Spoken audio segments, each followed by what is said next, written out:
And welcome back to Toy Kind of Mood. It is episode 203. Oh my god, I can't believe we've been doing this for 203 episodes. But we have, and getting better. All right, so tonight I've got with me as my special co-host, Toy Optics himself, David Speck. What's up, buddy? How's it going?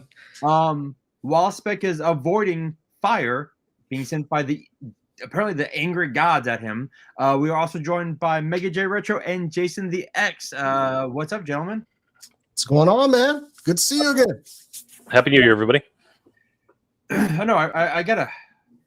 We gotta get y'all on here a lot more often. All right, so before we begin because we've got a whole bunch of toys to talk about. First off, big I don't know. I hate to say it, thoughts and prayers to everyone out in California. Jesus Christ, y'all are getting absolutely obliterated out in LA. Speck, how are y'all doing, man? We're good. So I live closer to the airport, to LAX and Marina Del Rey. So we're not in the fire zone. We are in the warning zone. But as I was saying earlier, usually when we have these big fires, they're out in the hills and yeah, homes are lost. But hitting the Palisades is an extremely densely populated area. My wife's aunt and uncle had a house there. They moved out of it a couple of years ago, but they were renting it, and it is cinders now. Basically, you can see where the chimney stood. And then the more I go on Facebook, the more friends from within the film industry I'm discovering their homes are gone. The town of Altadena, which is just north of Pasadena, more east, apparently is leveled. And now I didn't even know because I wasn't paying attention to my phone. But when Travis came on to check in, there's now a sunset fire in Runyon Canyon, which is probably one of the more popular hiking. If you're going to see celebrities hiking, that's where you're going to see them. Yeah.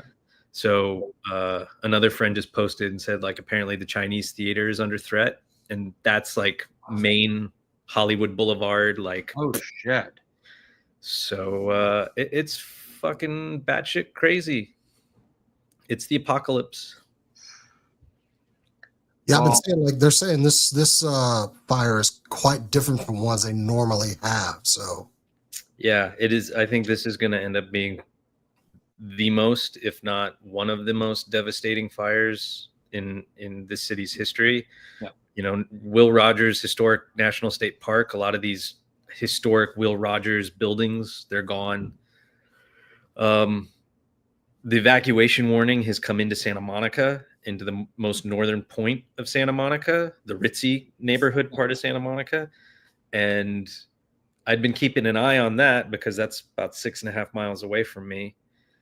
And then just today, when I thought maybe it would stabilize, the block closest to the water moved down a bit. And so then they evacuated another block and then put the next block south of that on notice. So it's nuts. And, we've been having these winds, these 80 to 90 mile an hour winds, which were supposed to die down around 6-ish. So I don't know if that happened or not. I haven't been paying that close attention. I have an app that sends me alerts, but it's crazy. I was telling, we've had fires before. I've driven through. I've seen the plumage of smoke going down the coastline. I've seen the sun go red driving in the morning or whatever. And it was the same taking my kids to school today, but it felt different. It felt more numb. And it's an interesting thing. I've been in LA for 23 years now, 23 years.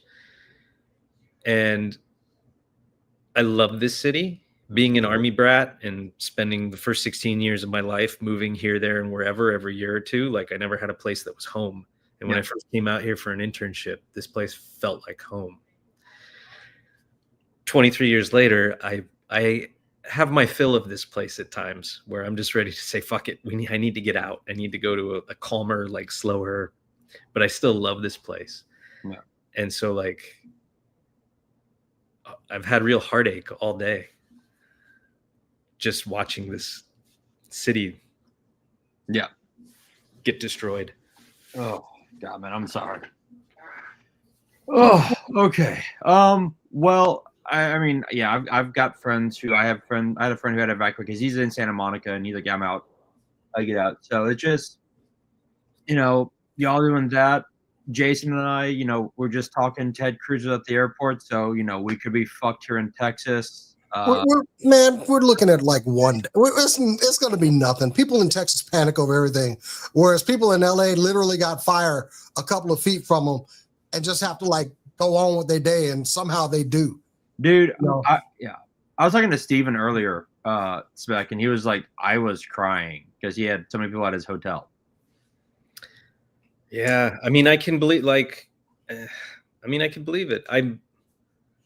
As I said, I'm not as directly affected by it. I mean, some family is. Yeah. I have cousins that are up in Sylmar next where the Eaton Canyon fire is, and they got evacuated twice. But I think the wind shifted and they're back now. But they're keeping an eye on things. But I'm kind of insulated from it to a certain degree. But my kids go to school up around Santa Monica, so that's where I had to drive them. But you can't help but feel some empathy for everyone else around you, man. So I get that. Absolutely. I can hear it in your voice, man. It's real people's lives are being affected. I mean, if my home burned down, that's where my family stays. That's where my kids, that's their rooms. That's my wife's stuff. It's rough for people right now. And this is just the weirdest damn fire. I've been watching it like all day and just. Well, and the thing is it's not just one fire, right? Like there's now like 4 major ones going on and then a couple smaller ones. And so like I just read the Eaton Canyon fire is only like 10% contained as of now. It was 0% a couple hours ago. And I think the Palisades is still 0%. I have to look. But yeah, it's nuts. But I will say, as you often see in a crisis like this, you see people banding together, right? Yeah. It's like reach out if you need anything. People saying, hey, I got a van. If you need to be evacuated, let me know. Obviously, my cousins, it was just like, dude, my place is tiny as hell. And it's 4 of you. Yeah. But like, we'll make something work if we have to. Yeah. This is where the best of people come through. Yeah. Right? Yeah. You see the true measure. Yeah. Yeah. There's all this reach out. There's this reach out from restaurants within the area. Like, hey, if you've been affected, come have a meal. I saw one restaurant was saying like, hey, we have a big parking lot. If you've been affected, come park your car here, sleep in your car. If you need to get food from us, if you need to, like, we'll help you out. From the perspective I have of my union, and so I'm a member of Local 600 for the camera union, but then I'm also a member of the Society of Camera Operators, and they've been sending emails, hey, if you need assistance, let us know. We'll try and work shit out. Airbnb has been offering week-long stays to people that have been affected for free. Like, it's nice to see communities step up and humans be humans. And I know that there's some trash where people are trying to politicize this shit, and it's just like, fuck off. This isn't a political event. This is it's fire. This is people's lives. Like, this isn't ratings. Yeah.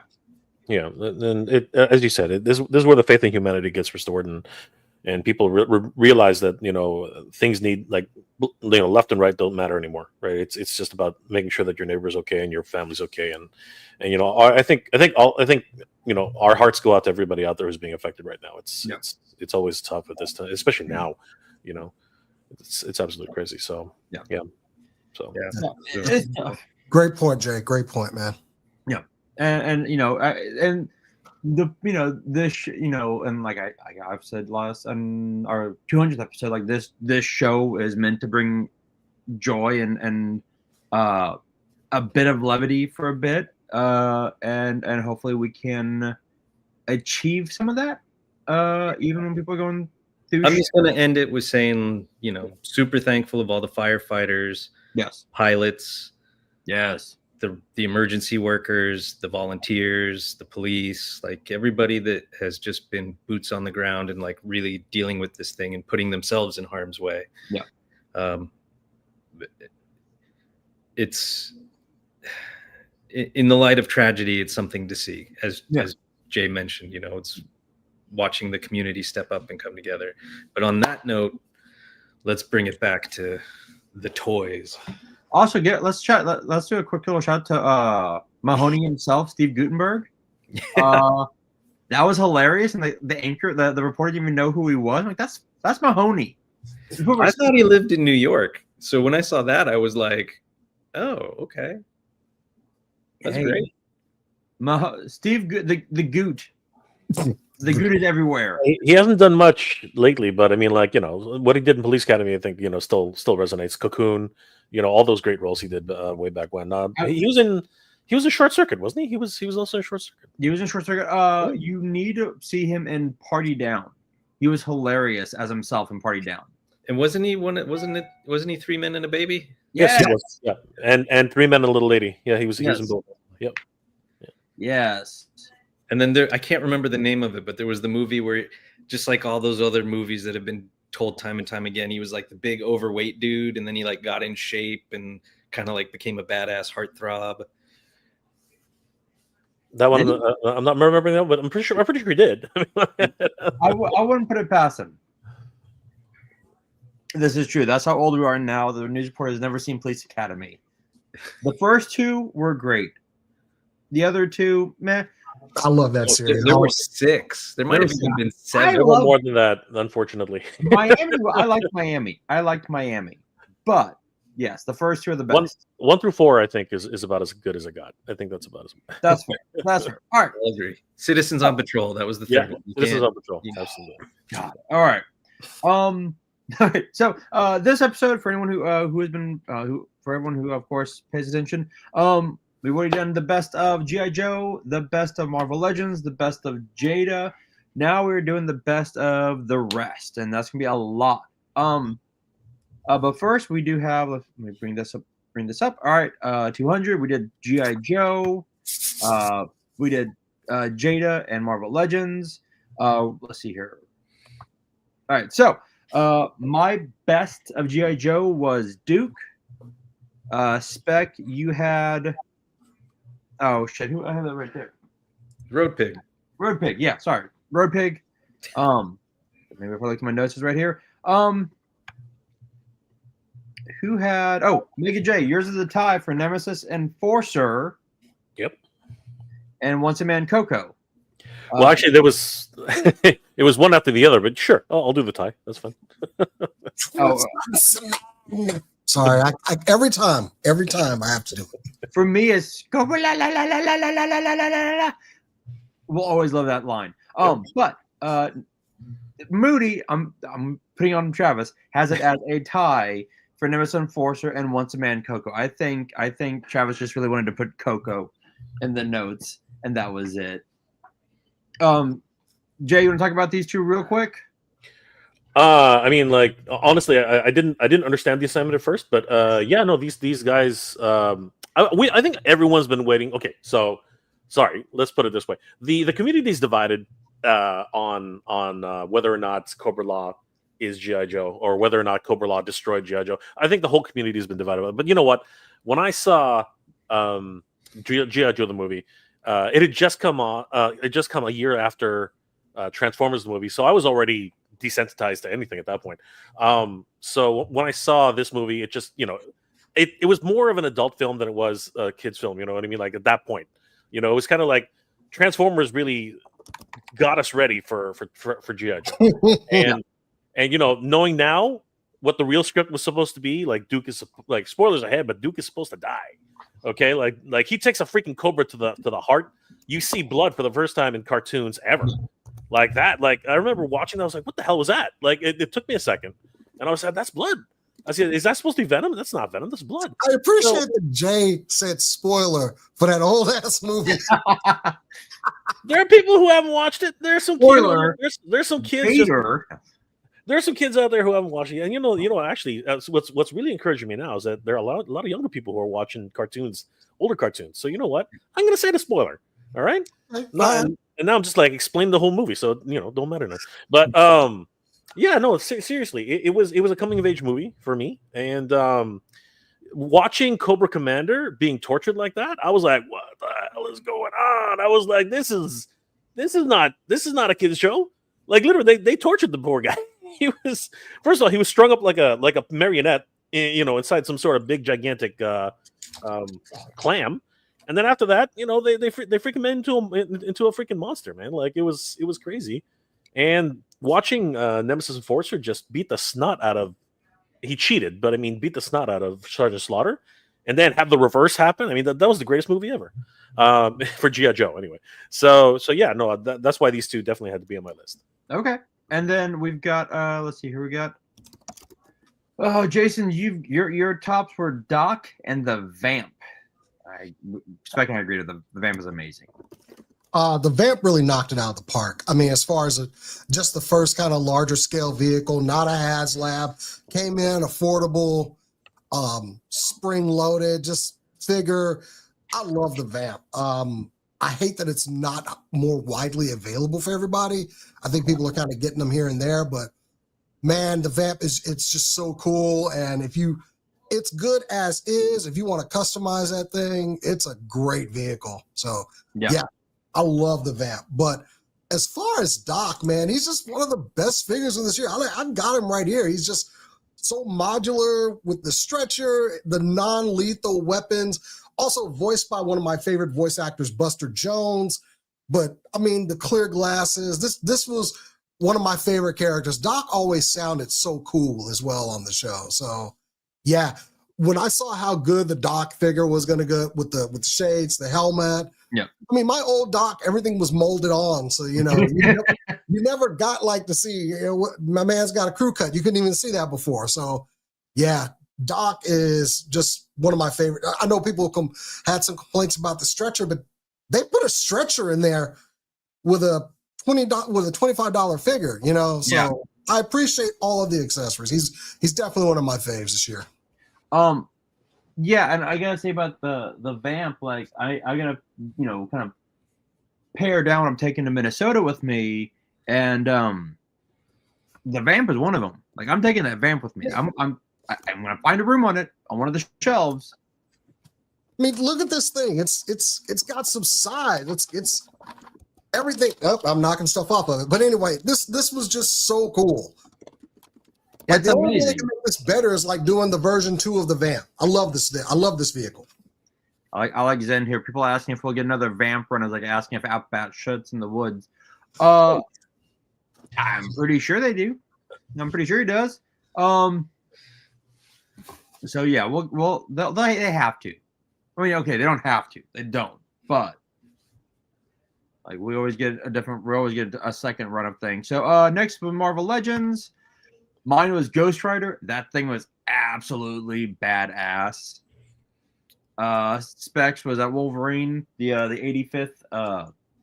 Yeah. Well, I only bought like 5 Legends this year, and I think 3 of them were Wolverine. So.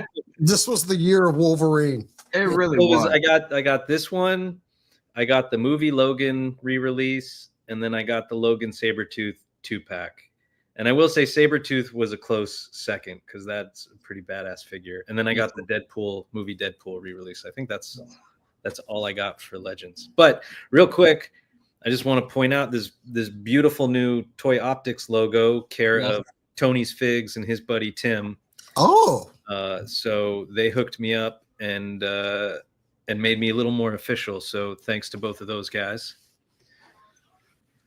Okay, there we go. There. And then, let's see. I bought too many Marvel Legends. So, Jason, you went with the Saga of Crystar. Dude, I haven't seen this in hand yet, and I'm really sad I haven't gotten it yet. I was at San Diego when they revealed this at the Marvel Legends booth, and just Dwight comes over and he sees me stare. I think he heard me say, some sort of expletive, and then followed by Crystar. And he was like, "You like that, too?" Man, this was a figure I had as a kid, and I loved the Crystar figure because I think it was the first one to kind of really do the translucent so well. And for them to just out of nowhere throw Crystar in a Marvel Legends line, I didn't even know they had the license for Crystar. But yeah, it's been years, and they threw it in a wave that honestly had a bunch of bangers in it. So yeah, I love this figure. Looking at it right there. I mean, yeah, that's perfect lighting. It looks really good. I didn't know we were supposed to pick two, but honestly, just honorable mention the Marvel Deadpool Wolverine. I love this fig. The joints and everything, and we finally get a proper Wolverine in the costume from Hugh Jackman. Mine should be being delivered soon. I don't know when, but and then Mega J, you picked the Beyonder. You know what's funny is I just had to do a write up on the Beyonder for work today. Please wax poetry on this figure. So you know what? I love Secret Wars as a kid. I mean, like the commercials alone were enough to like throw me back. Like when they revealed this on the Hasbro Pulse live stream, I was like, "Are you serious?" They finally got into Secret Wars, and you know, you got to see the Aussie Wolverine. That's an inside joke, but I mean, like he's got the smirk, you know, and he got the smirk. He's got the Aussie style. You know, you can think about it. In the cartoon, he was a freaking Australian. Come on, like it came full circle. You know what I mean? Like Hugh Jackman became. It was like it was meant to be, right? So I want to hear him do an Aussie accent one time. It would like literally come full circle. So you know, I like bang. Okay, good. You know, they got the Giantess, they got the freaking Captain America, they got Wolverine, they got, and then out of nowhere they said Beyonder. I'm like, Beyonder. I was like, Secret Wars 1? What are you talking about? You know, my mind was like, that doesn't make any sense. Then I look at him, I was like, wait a second, that's Secret Wars 2. Yeah. Right. But at the end of the day, he's got the leisure suit on. You know, he looks like he's about to go clubbing back in the 70s. He's got the freaking he's got the freaking soul glow, man. He's got the soul glow hair, you know, and I'm like, you know what? This guy's just like he's a period piece. This is gonna be my number one. And you know, he's just a lot of fun. He's just a freaking character at a time, and nobody really remembers the Beyonder now. You know what I mean? So it's really great that they actually brought him back and decided, okay, fine, we're going to put him Secret Wars 1. He should look like that though, the energy being. But you know, nobody's going to buy like how many energy beings do we have? Like we have a whole ton of them, right? You're going to mistake him for one of Galactus's heralds. So you know, great stuff. The Beyonder, yeah, I'm happy with that one. I love it. The Beyonder, staining couches wherever he may sit. he's got his own little universe, you know, the little world where everyone was playing. He's literally watching all, you know, like everybody like going at it, right? And then he said, "Oh, hey, Dr. Doom just destroyed Galactus." I'm like, "Oh, that's pretty cool." Right? You know, watching everyone going at it. Nice. That's what he's doing. That's what he's holding on to the world, the little planet where Ben Grimm turned human again. You know, like that's what that is. So, anyway. I just applaud they went with the leisure suit. The leisure suit. That's exactly what it was. And like it's funny. I was like, you know, looking at this, I'm like, this is so 85. It's so great. It's so great. It's so 80s. It's fantastic. All right. Did you see what Baldy said? Or what did Baldy say? He said Mega J is a Donny Osmond fan. I am actually, you know. I love those golden pipes, man. Come on. It's true. All right. Then let's see here. From Marvel Legends, we go to Jada and let's see. This was Mega J and mine were both Cammy. Jason and Speck, y'all picked Bison. Y'all are close, but y'all weren't right. Jay and I were right. Jason's like, fuck you. All right. Speck, Jason, talk to us about Bison real quick, and then I'll go to Jay for Cammy. Jason. All right. I mean, I love when you can pack a lot of stuff in for the price point, and you got Bison with an energy effect, bendable cape, different shoulder pads, head, hands. Yeah. I love getting value, and this figure feels like value. The only thing, and his no, he didn't have if he had come with a stand, man, that'd have been it. But yeah, the Cammy also, yeah, that was a good fig. I'll give you that one, just for another shot at another lady in the line. Yeah, man, Bison just takes the cake with, and plus Jada Toys, he just feel really good quality. I mean, real posable. These are good figs, not just look good. They feel really good. They pose well. Jada's killing it right now, and they've already laid out everything they're doing for Street Fighter 2. So yeah, kudos to those guys. Yeah, yeah, Speck real quick. I'm just gonna follow up with what Jason said. Jada is killing it. I think that Marvel, I mean, yeah, Hasbro is gonna has to really watch out. I think because the price point and what you get for said price point is absolutely ridiculous. Yep. I don't think that there is a wrong answer for favorite figure with this line. No. Like I really had to cull through it. Like DJ's a character who I know of, and I never really played him that much in the game, but he's an outstanding figure. And Cammy's a great figure. And they were the two figures I was looking forward to the least. And I ended up snagging them and like what it really, and Dalsim and the interchangeable parts and Guile's up there. He was always one of my favorites. But when it came down to it, it was for all the reasons Jason said, like everything he comes with. I thought that this cape system with the interchangeable shoulder pads was a fantastic and very smart design. And the fact that the shoulder pads have that rotation around the peg. And yeah, for all those reasons. And he's just a big chunky figure that didn't come in at a deluxe price. Yeah, that's fantastic. Jay, why'd you pick Cammy? You know what? Here's let's just be real for a second. Let's just be absolutely real for a second. This is gonna be good. She's not gonna like if you sleep on this figure, you're not getting her anymore. Like this is the one figure that will sell out and never come back. All right, basically every time she shows up, she's gonna be sold out, and every single time she's gone on pre-order, she's sold out. Right? That's because you know what? As long as you ignore canon, okay, and you know what? Don't look at her age in the time this game was actually created. There, you can imagine whatever you want, because honestly, this is the type of character that will absolutely sell out. You know what? I applaud Capcom for still sticking to their guns and not changing the design over the course of these years. Honestly, Cammy's just a huge fan favorite, and if you follow her storyline, she's gone through a whole different bunch of a diversity. She's been brainwashed. She's been kidnapped. The girl's gone through hell and back and still kicks ass, right? And like I said, if you sleep on this character, you're not going to get her. Like scalpers everywhere are just basically buying. Every time she comes up, she's always sold out. So don't be an idiot. Pick up Cammy. Like seriously, you're gonna cry. I just want to point out that she is currently available on Entertainment Earth. Thank God. Where you can get a discount for putting ATKM 10 in the code. Go, right guys. in the code hole. Go. Yeah. And you'll now. get 10% off. Buy it. I now. love Man Beast Boy's comment about Jada Toys is the people's champ right now. Absolutely. True. Absolutely. I mean, you got Street Fighter. I'm not going to get them. I didn't watch the series, but Robo did the review on the Cyberpunk, the Edge Runners figures. Oh, really? Yes. Said that those were pretty great. They I look pre-ordered those. I still haven't gotten them yet. So I think he and a couple other reviewers got some early samples. And then their mascot line, right? Like Chester Cheetah was such a surprise, fun figure.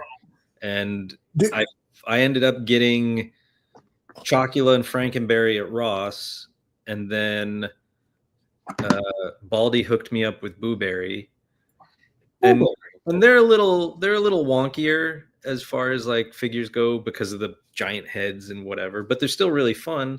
And of course, now you got Scooby Doo and Tony the Tiger coming, and it's just like the people's reaction at the Scooby Doo figs at SDCC was pretty amazing. Yeah, they were people are going to get that Scooby Doo line, especially with all the monsters. Jada Toys can. I mean, dang, what's next for him, man? I don't want to get the Scooby Doo line because I do want to get the Scooby Doo line, and I keep saying like I'm going to behave myself. No, but I'm going to end up getting the Scooby Doo line. Yeah, I'm not going to do I'm not going to do Scooby Doo. Bullshit. No, you know why I'm not doing Scooby Doo is because Mask is coming out, and Mask is going to be my like replaces something. I don't know what's going to drop. It might That's gonna be a hard one for me, man. Oh God. It might. I hate to say it. It might replace MOTU. I might be done with MOTU for a bit while I get my mask. Ooh. I know it hurts. It hurts me. But I think Rio Blast might be my last MOTU for a bit. And then it's a mask. Provided they don't change the date on you. Don't. Oh, God damn it. Got up early for nothing, bro. Oh my God. Steven sent me like, hey, he goes, sorry, boo. Rio Blast got pushed back. I'm like, cunt. God damn it. All right. Yeah. Can't wait for mask. It's gonna be the same price point, $25. Let's do this. All right. Now let's see. Moving on, we've got the future of PowerCon. That's the appropriate noise to make there. All right. So, a statement from event director Val Staples. No PowerCon in Columbus this year. Let's see. The reasons: foot traffic was too large for the chosen venue and ran out of time to find another viable venue. Also, Val is recovering from surgery. So rest, heal quickly. But they also said PowerCon will not be merging with Toylanta. Friendly relation, but no such announcement. Mattel wanted a digital shift to online PowerCon and keep exclusives to Mattel Creations.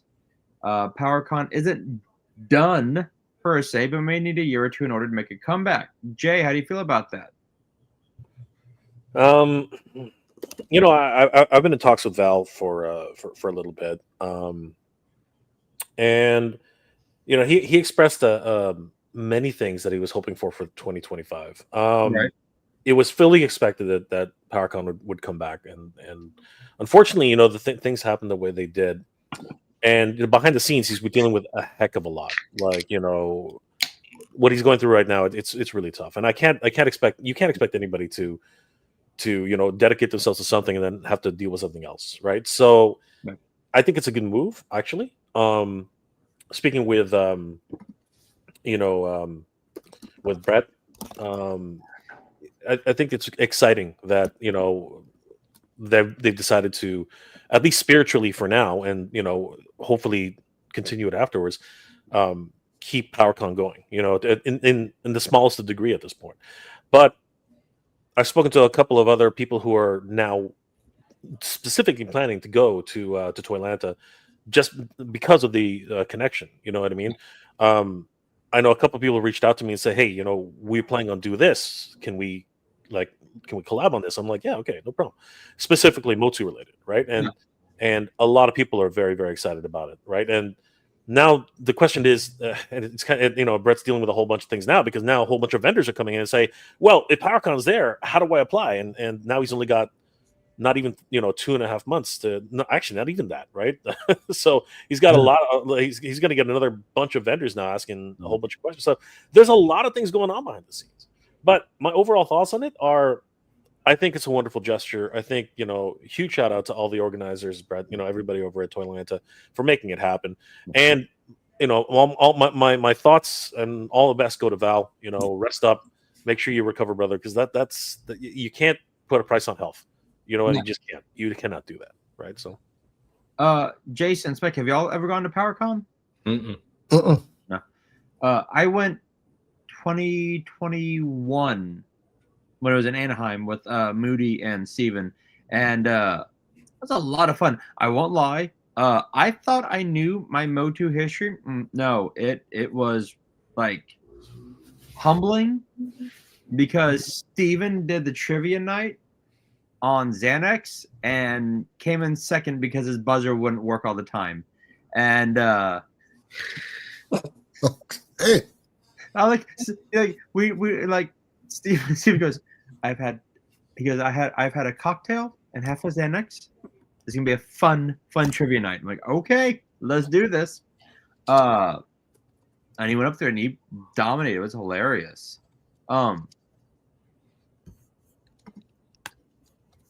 So yeah, no, that was great. Getting to meet oh God, who's the voice of Skeletor, Jay? Alan Oppenheimer. Oppenheimer. There we go.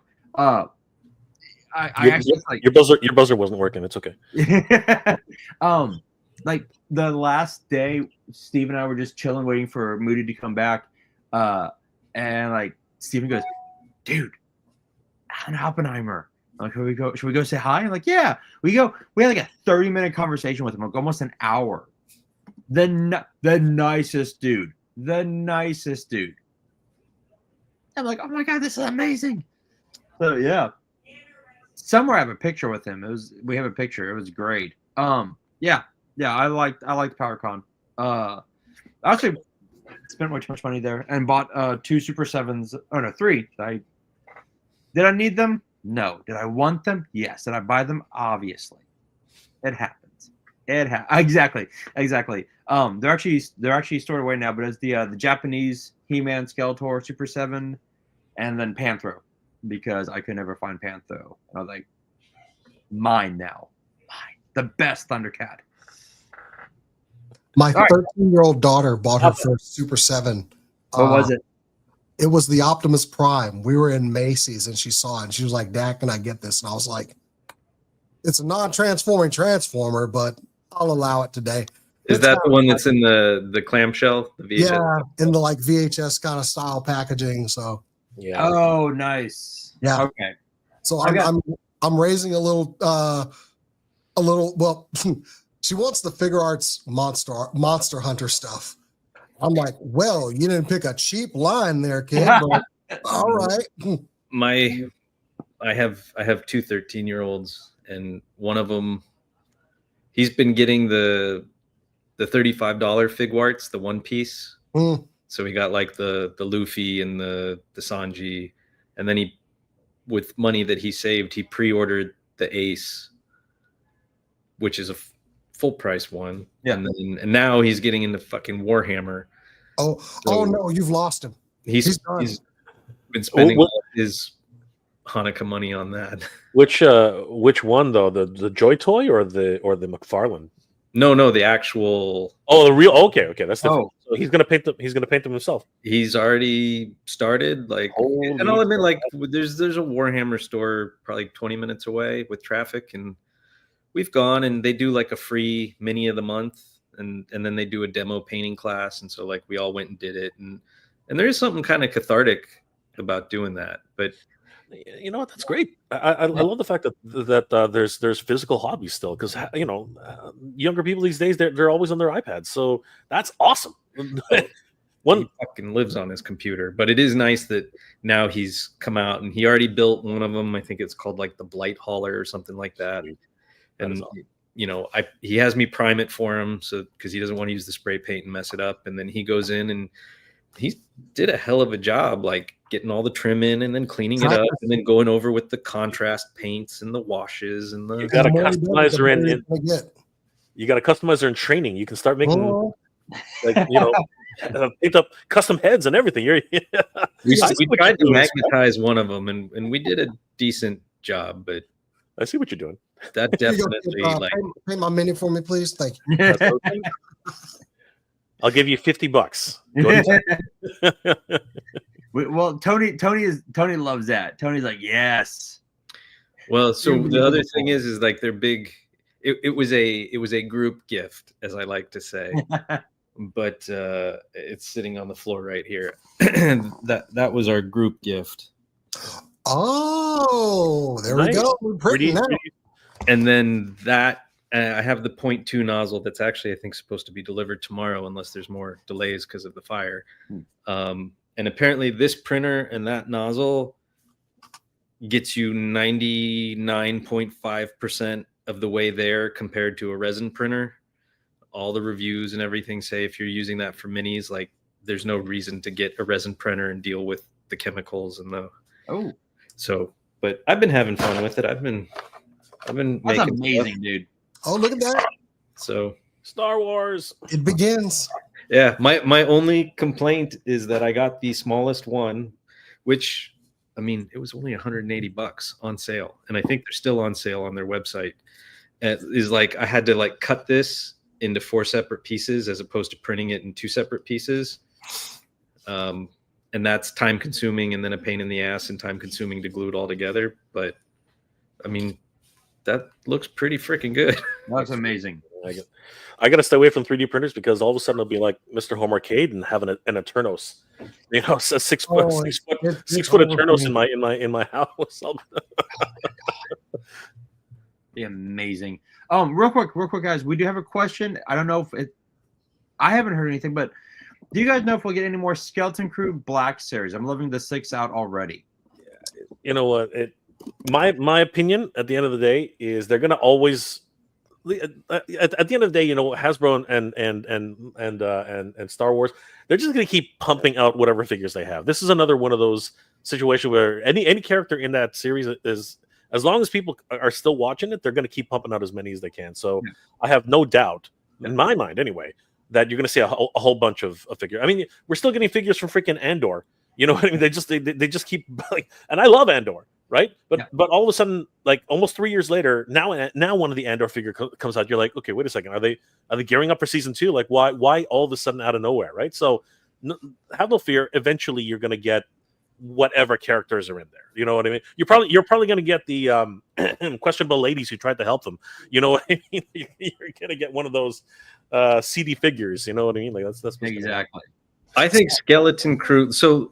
I mean, Andor is a phenomenal series, right? But the figures from that were peg warmers, and they're all on like super sale because they're not exciting figures, right? They're just not, and that's not a show where a lot of action happened. In that you would do, you know, like Mon Mothma's cool and a quintessential figure, but like I don't feel any need to have a younger version of her, or I just. You know, I bought that Andor 2-pack with the droid when it came out for full price, and now you can get it on Amazon for like $30. Like, but Skeleton Crew, in my opinion, has been such a phenomenal show and a fun show, and it is Goonies for kids. And people I know that worked on it said like it's going to get darker from here on out. But there's a wonderment to it, and there's really cool characters, and you know. Lots of alien characters, and she's in it for 2 minutes, but I'm sure they'll make that white skin bounty hunter from the spa planet. And the Captain Brutus, he's the one that I have right now. Like, he's such a great design with the flintlock style blasters and just like that. I can't remember the name of the species, but you know, the werewolf style head and the cape. And I don't know that I'll really get the kids unless they go on clearance, but I want Neil. I want Neil too. I love Neil. Yeah, he's such a great character, and he's a cute looking character. I've only seen the first 2 episodes because I got hooked on Narcos Mexico, and I haven't gone back to Star Wars yet. But it's so good. I love this. Jedi Ben, is that real? I don't know that's true. Is it the lowest rated show right now? Right now, it actually is trending lower, ratings wise, lower than Acolyte. But I think they need to get kind of away from that perspective. You know what I find? I find that there are a lot of would-be Star Wars haters out there. You know what I mean? Nobody like it's like they want to bring down the Star Wars palace, right? But you know what? On second or third watching, because you know Disney Plus is just going to keep pumping this out for the next 4 years, right? I think a lot of people are going to come around to Skeleton Crew. I think a lot of people are just like they want to hate it because you're just being derivative of Goonies, and you want to play on nostalgia, and you want to play on this. You know what? Get lost in fucking nostalgia. Like, give it up. Like the war is over, okay? Like you know what? Star Wars, whatever little skirmishes you want to go ahead, keep them. But you know what? When a series is actually tugging at people's heartstrings, and we want to harken back to, we want that feeling of being kids again.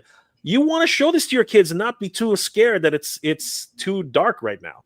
Later on, like look, Harry Potter grew up with this audience. It started off as little fucking kids books, and then by the end of it, they're literally murdering each other in their beds. You know what I mean? Like that. That is how you grow with an audience. And Star Wars did that already. Now they're doing arguably a reboot, right? They're starting off with the kids again, and now these kids are going to start growing up pretty quick, right? I mean, it's funny how spoilers ahead in like the episode where they find all the treasure, the treasure room. He flushes them with the acid, but then you find out they all survived. Like, what happened there? They didn't explain that, right? But the reality is, it's still for kids, right? That they're trying to really involve the family again, and I love that. Yeah, you know what I mean. It's not made for slightly tween audiences anymore. You know what? Let's get back to the basics. Let's get back to what it's supposed to be about. Family oriented stuff, and let it go on its own way. Let it find its own audience. Jay, you bring up a good point about like it's for kids. I like the show. I wasn't going to get the figures, but you know what warmed my heart last week when I was in a Walmart? This little girl missing a tooth in front of her mouth with an armful of Star Wars Skeleton Crew figures, like just the sheer joy on her face with them 4 figures in her hand. I was like, that's what we need right there. Yeah. She was happy that she had her Skeleton Crew figures, and I appreciate, I relate to that. And that's why I think Skeleton Crew is going to be okay. Yeah. Because kids are interested again in toys, especially that. I just kind of, I was like, yeah, I know the feeling, kid. I had a fist bumped her, but she had she had an arm full of action figures, and they were all Skeleton Crew. That's great, and it's doing. I feel like there isn't a huge sense of nostalgia with that show. Nostalgia in the sense of like we all remember Goonies or Space Camp or whatever, but it's not like Star Wars nostalgic. You don't watch that first episode and you're sitting there going like, oh, this feels so much like Star Wars. But then at the same time, you're just like, I am in the Star Wars universe. They've struck that balance. They found that special formula to make that work, even though we're inside suburbia for all intents and purposes, and we've never seen Star Wars suburbia before. We've always seen the broken down, used, dirty universe, and then we go to the pirates area, and that was fantastic. That's from the comics and all that stuff. Like I was always like, when are we going to go to Narshada? When are we going to see these things? And so they've done just a really good job being in the Star Wars universe without trying to be Star Wars. You mean you don't want to go back to Tatooine? What's up? You don't want to go back to Tatooine? No. I mean, I get its importance in the universe, and when we're there, like, great, cool, and all that. But like, I didn't mind suburbia for the time we were there. I'm the first one to always harp on any movie that grounds itself in a human-based environment. I'm the first one to say, you know what? I'm the biggest fan of the Master Universe 1986 movie. I will be the first one to fight with anybody. But I have the Dolph Lundgren one. Sorry. Dolph I love Dolph. I love the Dolph Lundgren movie. It's the best kids movie of my era. Like I'm hands down. Right? Okay. I will fight anybody on that. But I will admit the weakest part was going back to freaking downtown small town America. What the hell are we doing there? We're supposed to be on Eternia, right? I'll be the first one to admit. I know. Like, again, it's budget. Like how much? Like again, how much could Mattel afford really at the time? I mean, you listen to Jeffrey Goddard, right? Mm-hmm. He'll tell you straight out there was no money. None. They ran out of money. In the middle of the filming, they told him, "No, you're finished. Like we're wrap it up, do whatever." He had to break into the freaking studio, like no lights, no like that's what that final scene was. It wasn't because there was some surreal aspect of it. No, they had no money. I heard he paid for it and they shot it in his garage. He broke into he didn't pay for shit. He broke into the you know what he paid? He bribed the freaking security guard to let them in. They took 2 floodlights. You guys have never heard this story? No! They took 2 freaking floodlights. They got a stuntman. He paid for the prosthetics on Skeletor. If you look really carefully at Skeletor, the mask is falling off. Like it was such the scene is so bad.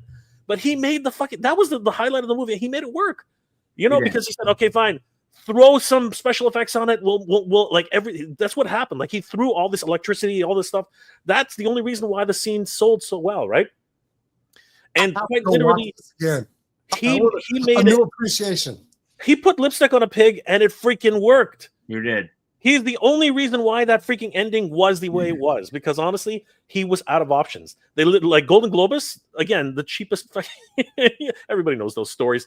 You know, they should go back. They should have went back to skin films. They would have been more successful. But the only reason that film succeeded, not succeeded. The only reason it had a decent ending to a certain degree is because he literally broke all the rules and freaking like put his own money. He cared about the film. Yeah, you know what I mean. He actually cared about the film, and I'll be the first one to say, the biggest failing of that movie was going back to Earth. You know what I mean? Everything else, I love the MacGuffin of the freaking, you know, cosmic key. You know, it's a freaking musical instrument that opens up. That's magic. That's Spielberg. You know, Spielbergian magic, man. Like seriously, that is the '80s plot, and this is why. Okay, and I'm going to go on record like this. This is why everybody goes back to the freaking '80s. Have you noticed that all the freaking movie makers always go back to the '80s these days? Like, what is it? Guardians of the Galaxy, Stranger Things, all the really successful stuff. It's based in the '80s. Why? Because the '80s is when the center of the universe came together in like in this magical little place, and anything can happen.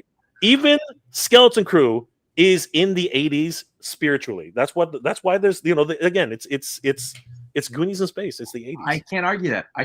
Hey, real quick, guys, got a question for y'all from others. I got a question.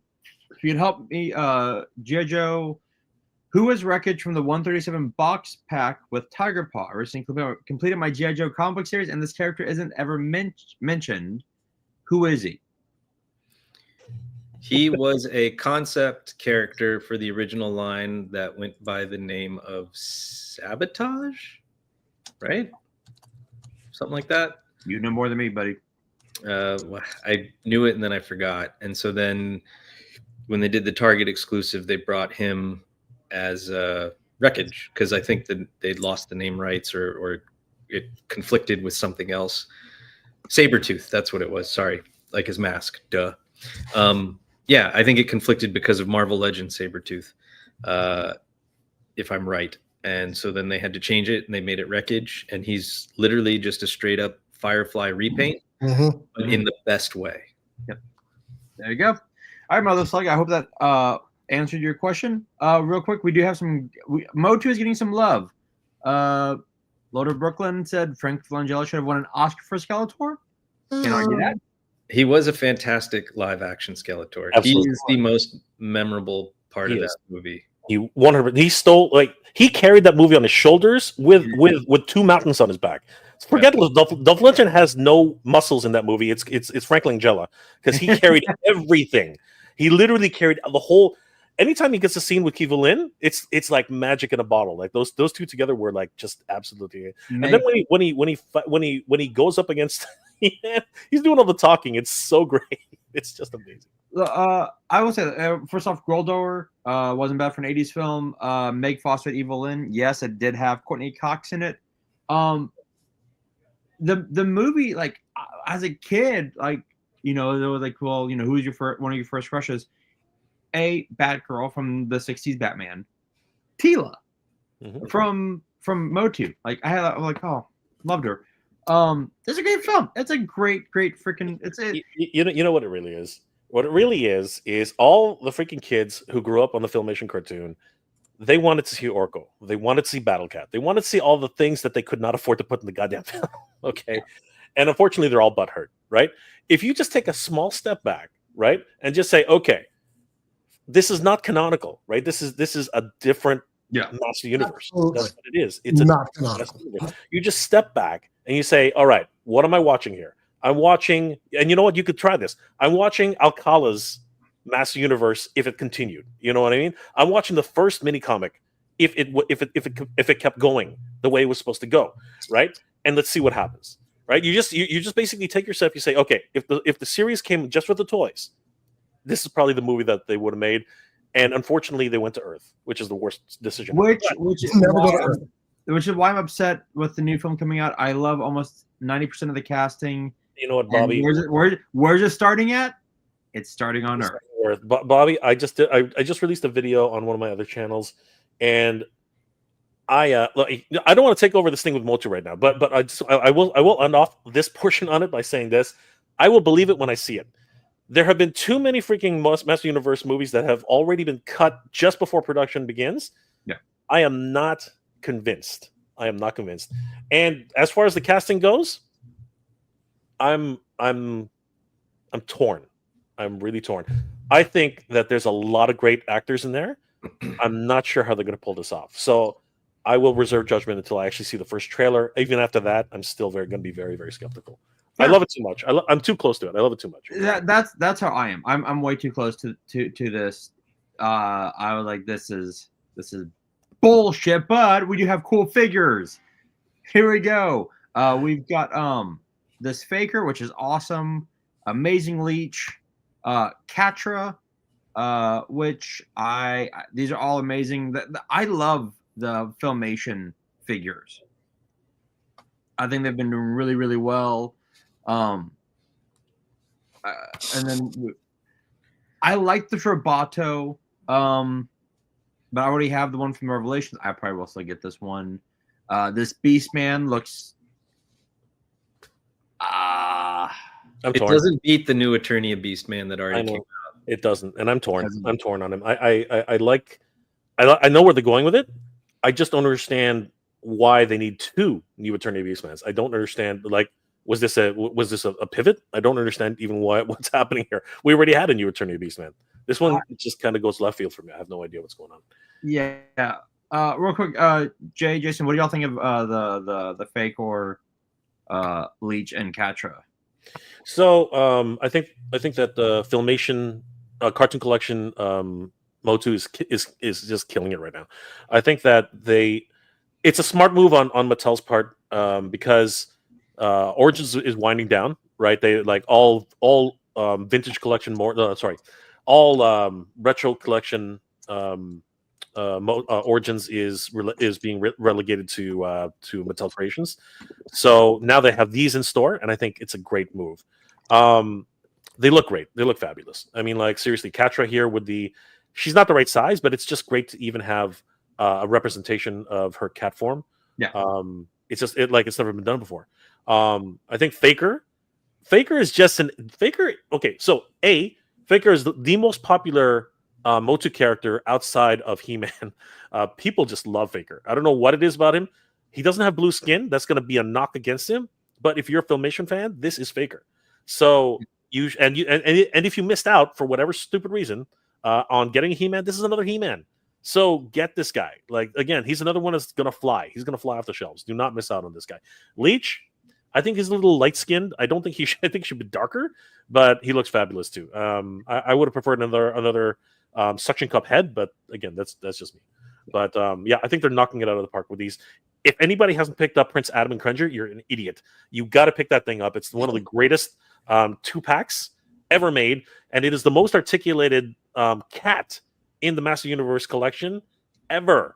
Yeah, ever. It's so great. You know what? If they do that with Scooby-Doo is going to fly off the shelves too, man. I keep seeing it around, and I've actually backed off of MOTU for a bit, but it's getting hard to pass up. Brother, you know what? Eventually, Target's going to put it on clearance just because people are, for whatever reason, people are sleeping on it. If it does go on clearance, pick up 3 because honestly, it is a great figure. And you know what? People are going to regret it.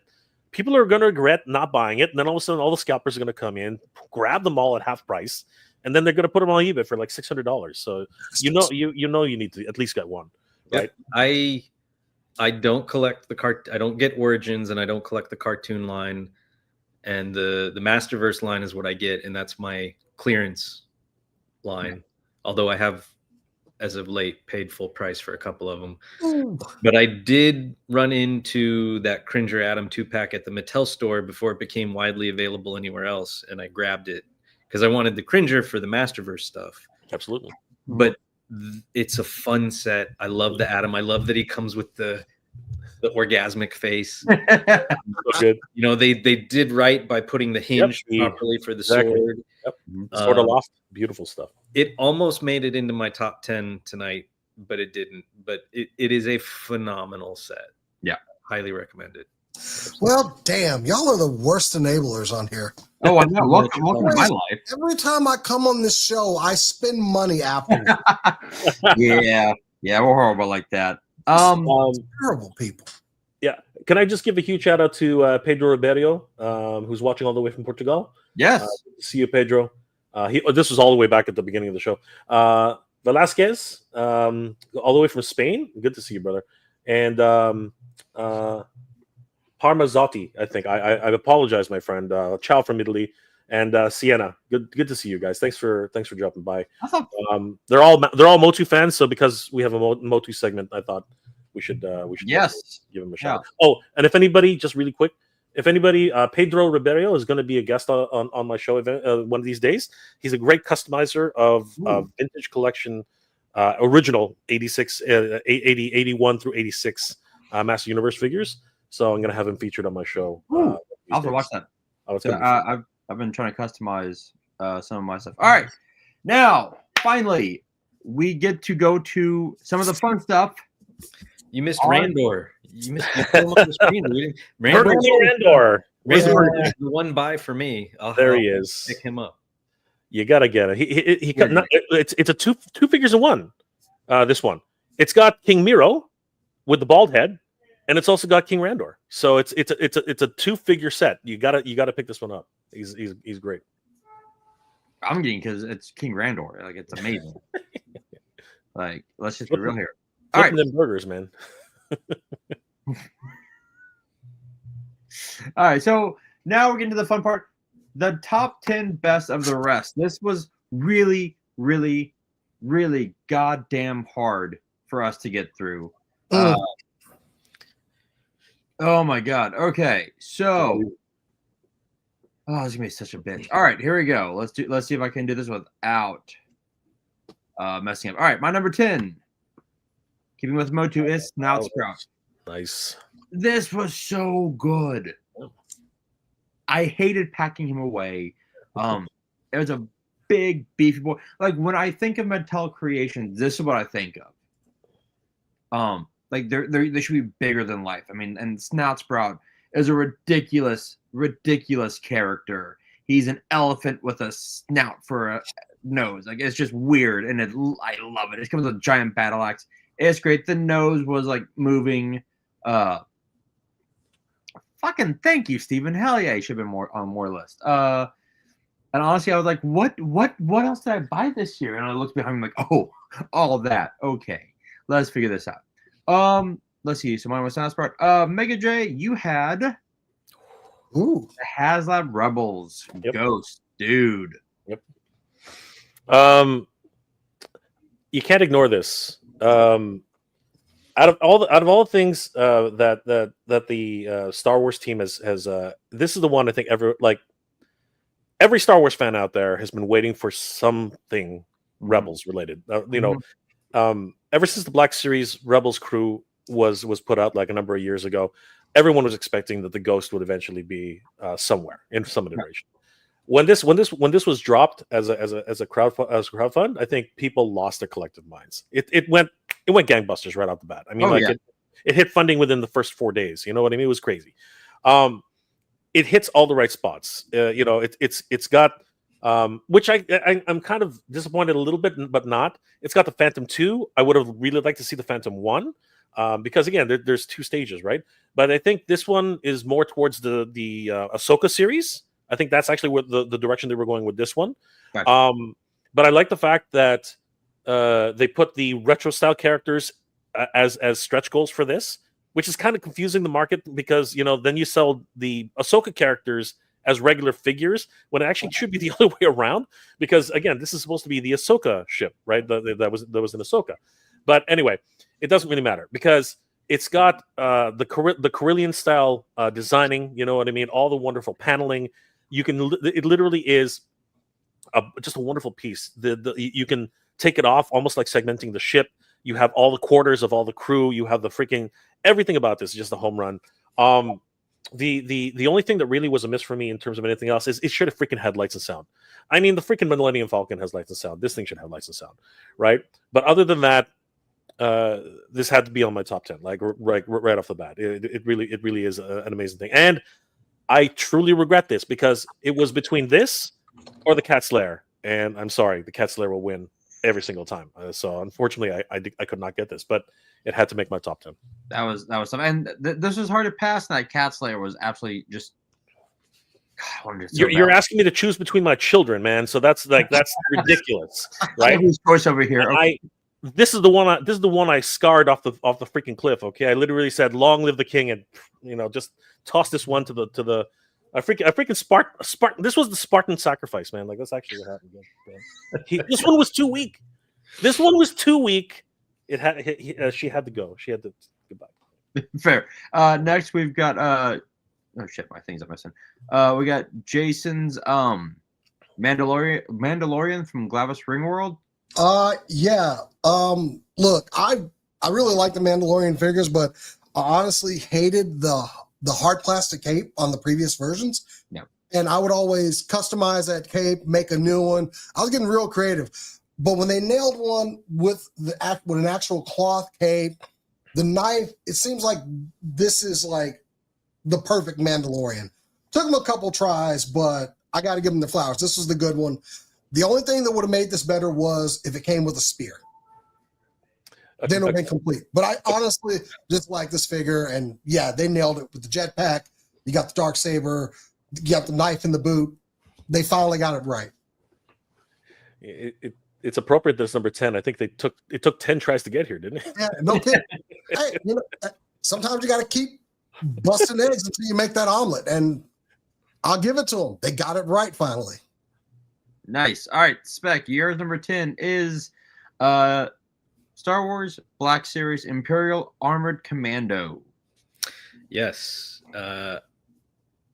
I was very much looking forward to getting this figure. I loved the design. And once I got it in hand, it's a gem. It's the posability, the stance. It stands out on your shelf. I carry the same critique that I carry of all the current Black Series, and that is just the stupid knee joint that they changed. Oh yeah. Mm-hmm. But yeah, I really, really like the way this looks. I like how it blends Mandalorian and Stormtrooper, and these guys just look badass to me. All right. Well, we're doing. I guess we're gonna do a snake type fantasy fantasy football style. Staying with you with number 9 is Black Series Yoda from the Commander Greed 2-pack. This little dude is way more fun than it has any right to be. Okay, I didn't have any prior Yoda figures. I got into Black Series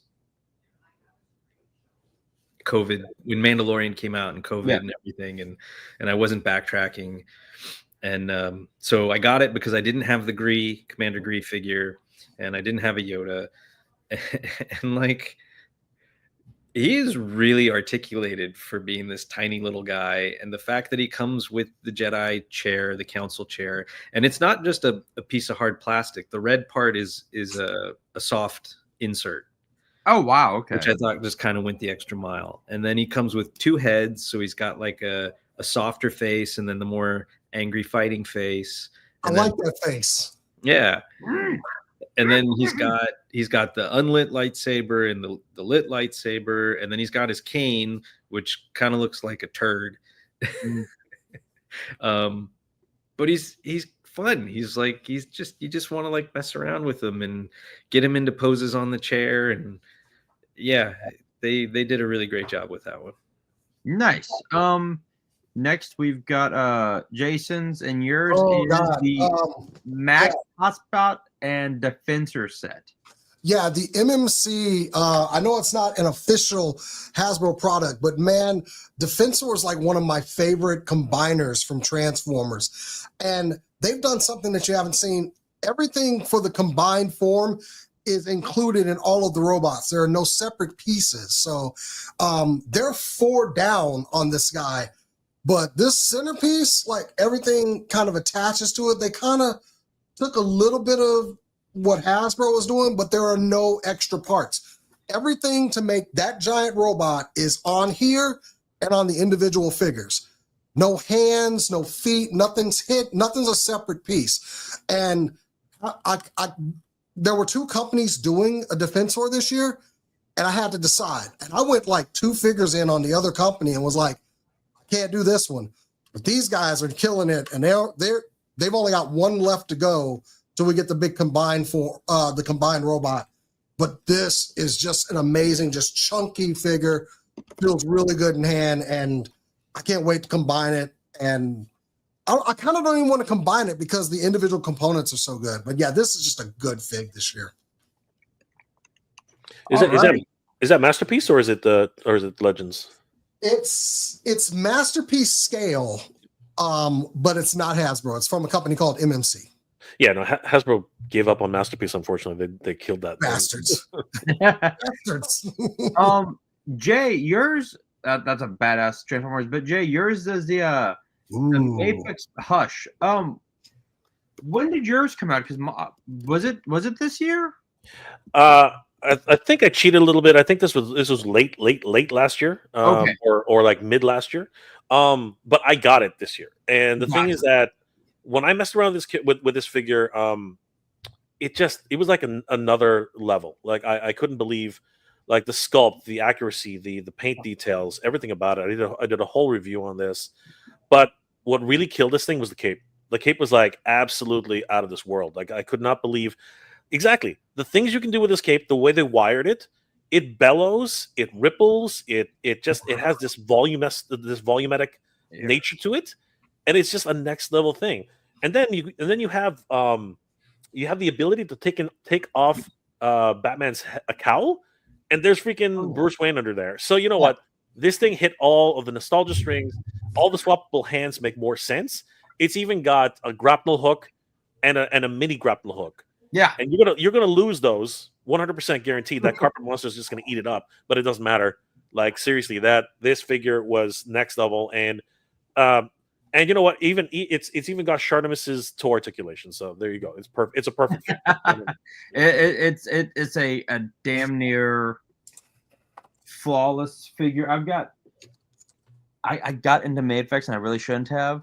But you had that Batman. I've got the Nightwing. Oh, it's in stock. Damn. Why did I look?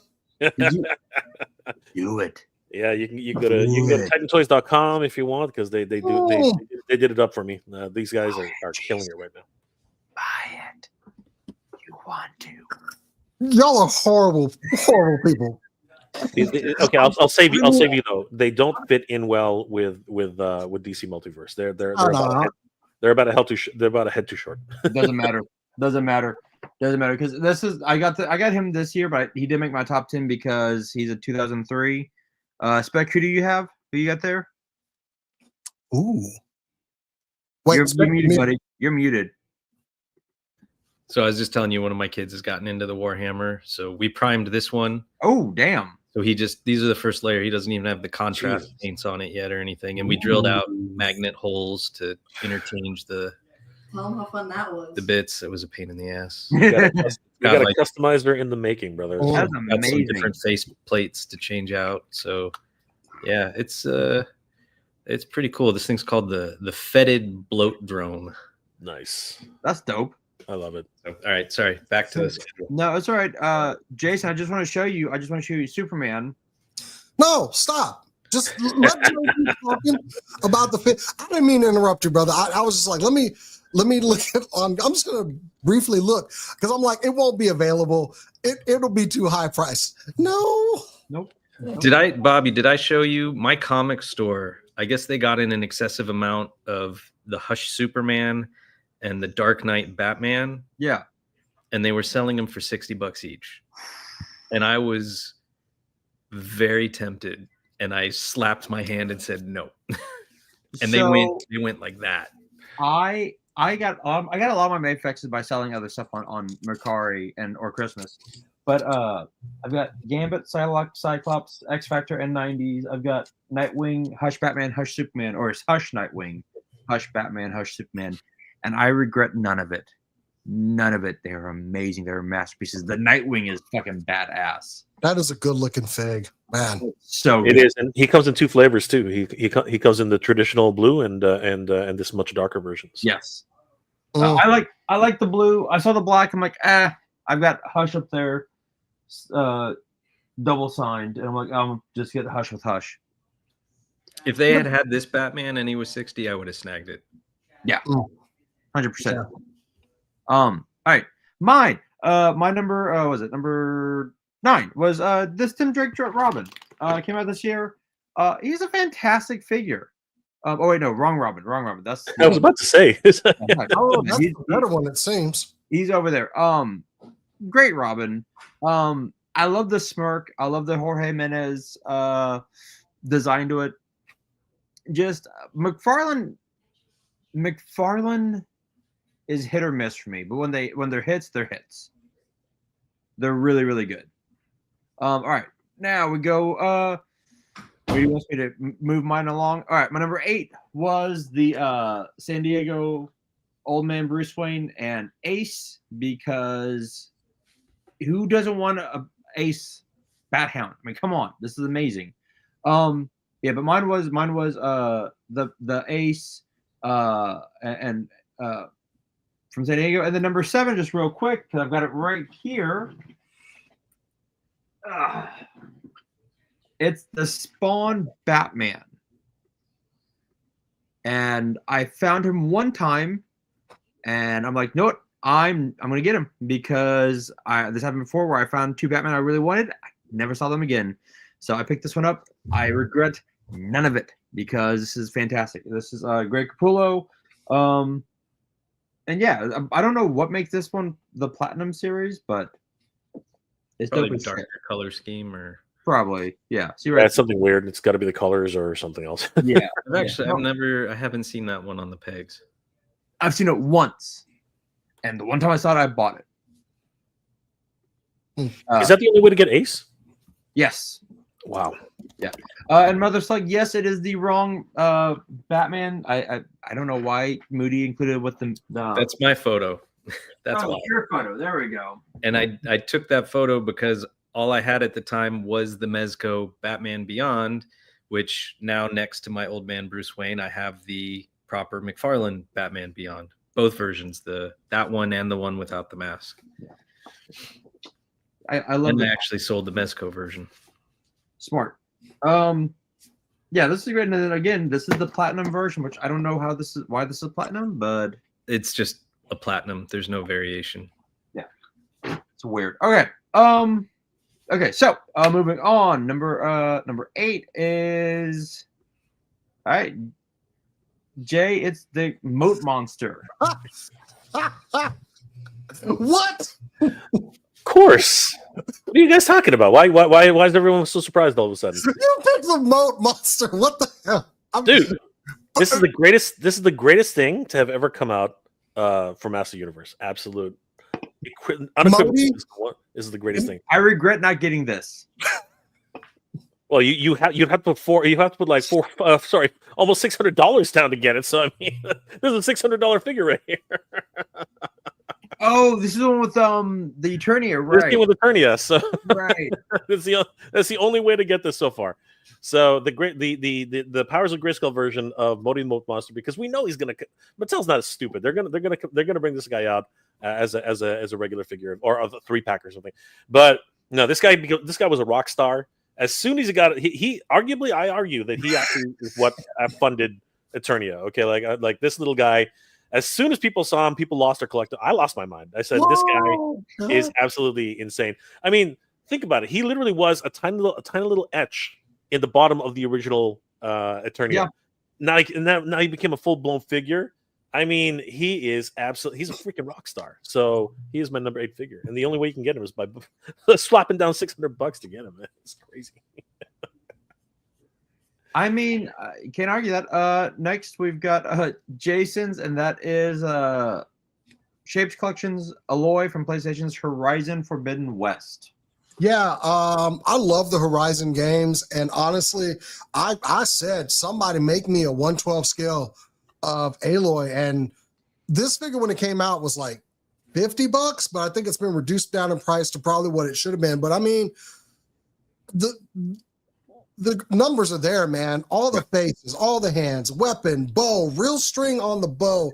And she's kind of the perfect size, but paint apps, articulation. The only thing that didn't get this higher is that she doesn't have double jointed elbows. But I mean, everything else, The paint on this figure is fantastic.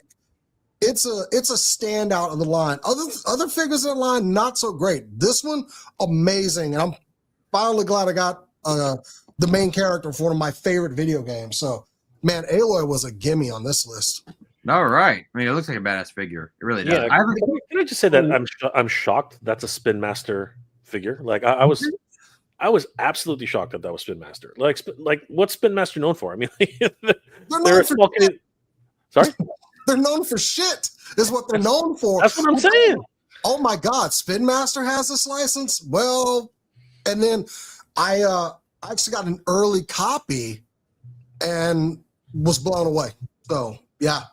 No, I gotta give them I gotta give it to them.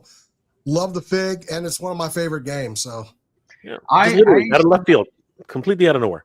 It was crazy. I still have not played this game. I know I need to. It's a good one. I've heard it's good. Yeah. Speck, yours is the TMNT collab Party Wagon Agent Knight. Well, Travis, in all of his wonderment, it was a tie. So it was the Party Wallop, and then it was tied with the Knight Rider Agent Knight Transformer. Oh, gotcha. Because I love them both so much for different reasons. I love the Agent Knight one, because it has lights and sound. And when you put it into robot mode, it is more G1 in design than most of the G1 style figures that we've gotten over the past 5 or 6 years. Just the way that they did the doors coming out of the back, and so it's a really fun figure and really cool design. The Party Wallop figure, and I might catch a ton of shit for this because I didn't pick the Studio Series 86 Optimus Prime, which is a phenomenal figure. They did right by that.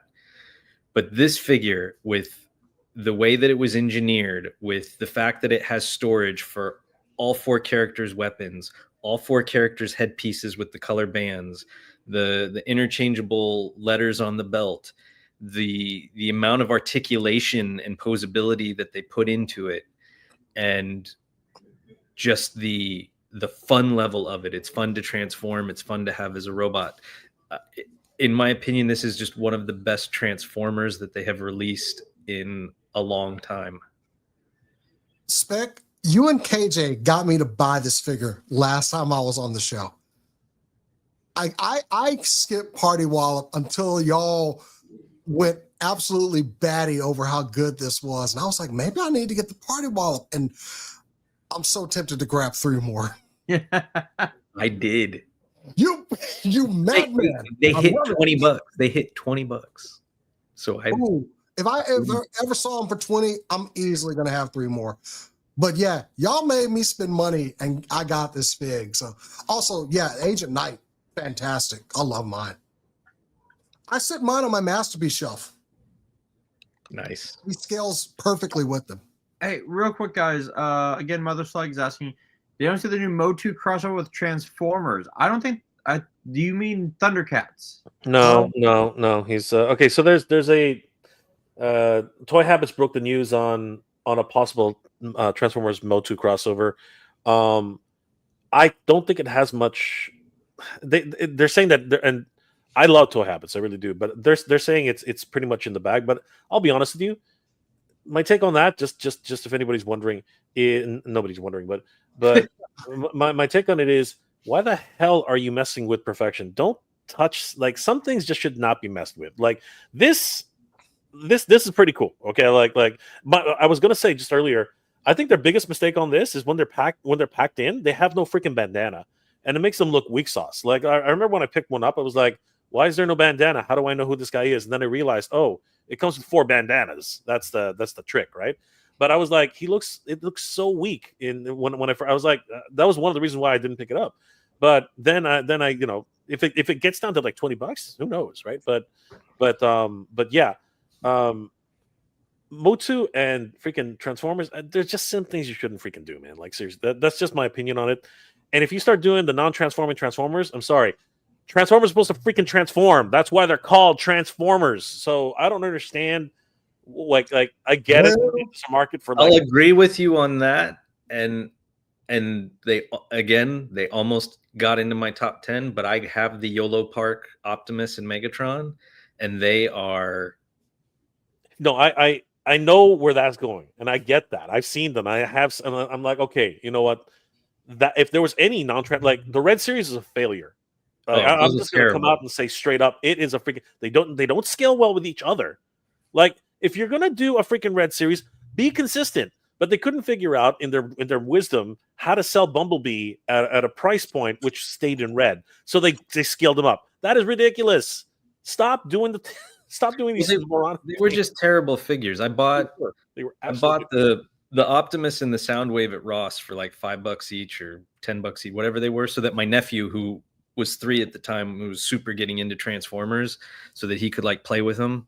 So they live at my mother-in-law's house, and he comes and he loves them because to him they're amazing. But like they're loose, they're gummy, they're just cheap, garbagey figures that were never worth the $25 or whatever. No. I think the only one I bought for me was the Megatron mid transformation. The Unicron mid transform, the purple one.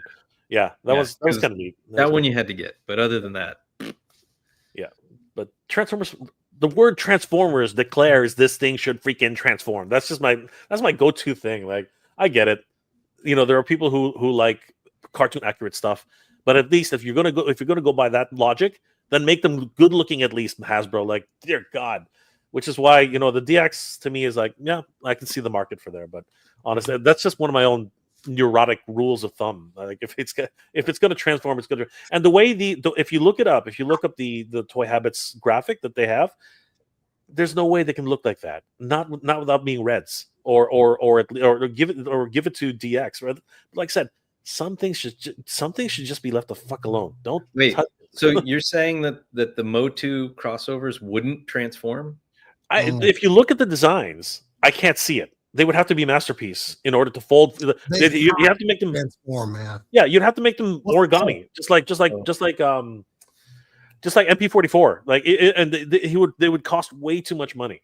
Then that saves me money. Yeah, exactly. Yeah, I'm good with that. It's just like I don't know. You know, I'll bring it up. I'll show you guys later in keep going, Bobby. I'll show you guys later. Yeah, no, we're good. Jay, while you're at it, talk about the Ramen Racer. Oh, sorry. Okay. Yeah, you know what? This I played with this, and I did a really deep dive into this, and I'll be honest with you. All the controversy aside, everything that's surrounding this, the reality is this is a great vehicle, just like bar none, hands down. If anybody wants to watch my review, please do, because honestly, it is a great vehicle. Lights, sound, the fact that you can use a USB charger just to keep it going for, you know, you don't have to waste batteries on it. But if you want to waste batteries on it, you can just buy a separate battery pack, which is available on Amazon. The fit, the finish, everything about it is really just top notch. It's got freaking springs. Like you can literally like push down at it. It will actually, you know, like seriously, there's so much more to this. And then you can upgrade it. You can get the nitro pack. You can get the flame pack. You can get there's just so many things about this vehicle, and the price point. That's the thing, right? So if you were in on the early bird, incredible value, right? So that's the biggest thing about that. If you went after the early bird, it's still comparable to the HasLab. So on that level, you basically had to pick your poison. You know what I mean? So there's going to be a ton of people on one side saying, "Oh, we should have just gotten the HasLab." Well, the reality is nobody wanted the HasLab. If people wanted the HasLab at that price, the HasLab would have already been here by now. But the reality is it's not. So here comes Ramen Toy coming in and say, "Okay, fine. There's something in the market that people want, and let's do it." However, you swing on the fence. Let's just remind you guys: masterpiece Transformers that are not Hasbro exist. Right, so if your gray morality area moves into that direction, then there's still space for something like this as well. Morals. What are those? I know, right? I want these just for the photography. I don't know what morals are. Yeah, and last thing, it just fits in with so many different properties. I mean, right here we got Blade, right? It's got Fast and the Furious. It's got what's it called? the Punisher. You know what I mean? Like so many different stand-ins for any sort of, or just a freaking car. Just a freaking car in your 6-inch scale. Just an absolute home run, in my opinion. I'll admit I went over and looked at Ramen Toys for a little bit there just to see what the availability was on this. Well, you can pre-order the new, whatever they call it, the metallic black version on BBTS, or And even an internal version on Ramen Toys, which I'm. And they have a new Ramen Razor, which is actually modeled it's supposed to homage the Mad Max series. So even more options now. Oof. Yeah, you Looks know what? great. Yeah, too much for my blood. But Jason, you've got Biker Mice from Mars, bro. All right. I talked to the Cell guys at San Diego Comic-Con. I love this cartoon. It was short-lived, but you have to give it to Nacelle the fact that I walked into a Walmart and bought 3 Biker Mice from Mars figures. They're on the shelves. They're available, and as far as I can see, they're moving. When the bikes come out, I'm gonna get the bikes too. I've got them right here. And once again, I like a quality action figure, and these guys are pretty high quality. Double jointed, hands, heads, accessories, and they're on the shelf.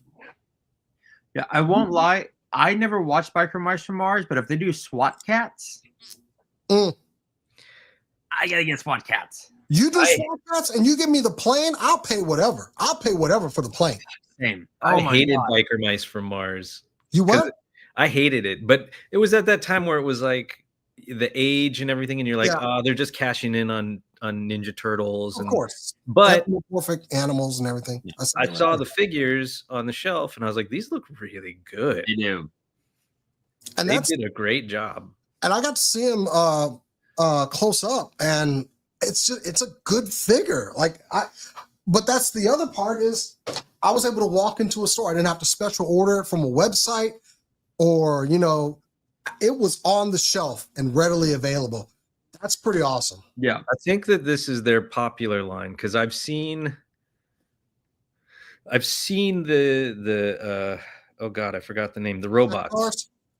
Well, the RoboForce. Yeah. The RoboForce, which I remember I had a couple as a kid, and I did buy one of their original RoboForce to support the company when those, first went on pre-order.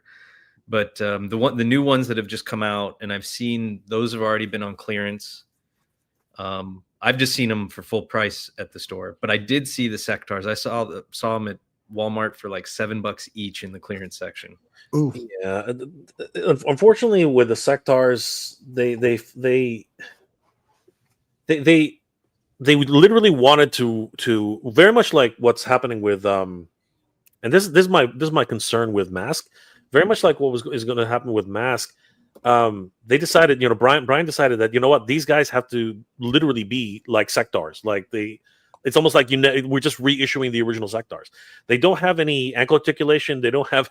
There's a lot of things, unfortunately, but they are great figures. Like the plastic is great. Everything about them is great. The Sectars, but I think that they did much better with these Biker Mice from Mars. So yeah, I looked at it because I was like $7 to try one. Like that's pretty tempting. Yeah. But in I the don't like Sectars due to just the posability But yeah, I took notice of all that, and I was just like, yeah, I'm not into it. Now, if I had found Biker Mice from Mars for $7, I probably would have bought. Yeah, the biggest problem, in my opinion, of the Sectars, though, if you're an inbox collector, the backing card is just terrible. It's the worst thing ever. It's like 2 times the size of any other backing card I've ever seen in my life. It's gigantic, and it doesn't have a bubble foot. So the thing is, if you're an inbox collector and you want it to stand on your shelf, no, it just flops right. It literally flops right over. So you have to actually put it on a peg on your wall if you want it to stand up. It's boring. It's plain. You had all that space and you didn't put anything on it. Damn. Yeah, there's no character illustration. There's just it's a symbiote in the background, right? So I will say this: I'm not doing the Biker Mice from Mars, but like I said, if they do SWAT Cats, yes. If they do Cowboys from Moo Mesa, I'm on it. They are. You're doing Cowboys from Moo Mesa. I know, and when they come out, I'll be getting them. Yeah. One of the Cowboys from Mesa is already confirmed, but the other I want to say one more thing about the damn sectors though. God damn it! Where's the freaking bugs? Like they missed the freaking mark. They missed the whole mark on the sectors. They didn't include the bugs. Like what? Okay, I get it. Dargon, he came with the freaking flyer, right? I understand why he didn't come with one, but that Stellara should have come with something, like a little baby, a baby bug or something like that. They came with no freaking bugs. That was like half the reason why you bought sectors, because they all came with freaking bugs. That was just I don't know. I want the hand puppets though. I want them to bring back those damn hand puppets. And then next we've got Specs, Junkyard Joe. Oh, Yeah, so knew of the character, haven't read the comic. I'll probably go pick up the trade at some point. But something about the design just kind of like called out to me and said, you should get this. Part of it's growing up an army brat. And I mean, obviously, these are out of style fatigues than what my father wore, at least by the time I was born. But this just works well with the soft goods and the accessories that he comes with. And it's just a knockout figure, in my opinion. They did such a good job with it. Well, he has some great pictures. Speck, I'm going to shoot over to you for your number 6 figure. I'll be right back because your number 6 figure is Conan. mm. Dude, this one, go take your break, Bobby. Yeah, everybody had been going on and on about how great the Mezco Conans were, and I wasn't really getting Mezco at the time, and so I sort of missed the boat on that. Or I was just starting to get into them when the second Conan came out, and aftermarket on it was nuts. And so when they announced the King Conan, and I really liked the bearded look and all the accessories that this one came with, and the more proper sword and the cloaks, the 2 different capes, and I was set. I was just like, my mind going like, these are the photos that I've taken so far, but like I have many more ideas floating around in my head once I get off my butt to actually do it. Speck, tell me about this chainmail here. It's chainmail. Like, is it like metal? Oh yeah, it's real metal. Real metal with a band around his waist. Like, my complaint about that is when he's not wearing the cloak or the belt, as you can see in the picture on the right, it kind of sticks out and makes him look like he's got a bit of a badonkadonk. But yeah, real metal chainmail. And the Death Dealer does as well. I ended up, it's funny, my comic store had a big Black Friday sale, and it was anything out there that wasn't super newly released over $100 was 40% off. And somebody had sold a collection, and there was a Mezco Death Dealer brand new in the box. And I'd been eyeballing it for almost a year, but I wasn't going to pay what they wanted because they were asking close to aftermarket. But then I was like, so that's 40% off? And they were like, yeah. And I was like, nobody's bought that yet? I was like, all right, fuck, I'll take it. That one also has real metal chainmail. But and that's the King Conan version? Oh, I found it. This is the King Conan. So he's still easily available at a decent price. And they announced at Comic-Con, because my Conan is Schwarzenegger. I grew up with the original Conan is one of my top 10 movies of all time. Wow, okay. And they didn't announce the regular one. I know they'll come out with the regular one. They announced the camo, the black camo, when they infiltrate the snake temple. The instant that goes on pre-order, it's over. Yeah, exactly. It's that design. I was very close to getting the Super 7s, but they were just off on the likeness and a little more cartoony. And I had pre-ordered the Super 7 King Conan with the throne. And then I was just like, you know what? It's just too much right now. And when it's coming out and whatever. And then Mezco announced this one. I was like, that's the one to get. It's going to be more posable. It's going to, yeah. But when they're just one. I think they're a few centimeters too short for me, though. Like they're just out of scale enough. They're just out of scale enough for me to. I do love them though. Like especially that one that they had on at SDC. Sorry. New York Comic Con, that thing looked freaking amazing. The Thief Conan, it looked so good. It was the likeness. You know, Mezco's like hit or miss with their likenesses, but it looked like they nailed that one, and so I can't wait for that one to go up. Nice. I'm friending Speck because he's already like made me spend more money. Like, oh man, that King Conan. Oh, that looks good. That looks good. Mm. It's a banger. Yeah, it is a banger. Real quick, come on. Before we get to Jay's number 6 pick, just read, I got to James Mangold. Yeah, Mangold's Star Wars film will be set 25,000 years in the past. Oh. Is it the Old Republic? Are we going to the Old Republic now? I think that's even pre-Old Republic. Yes, is it? Wow. Yes. Old Republic was like 1,000 years or 800 years. Yoda was still alive. Yeah. So this is like, is this the antithesis of the Jedi and the Sith, or like what are we looking at? I think so. Yeah, I think that's right.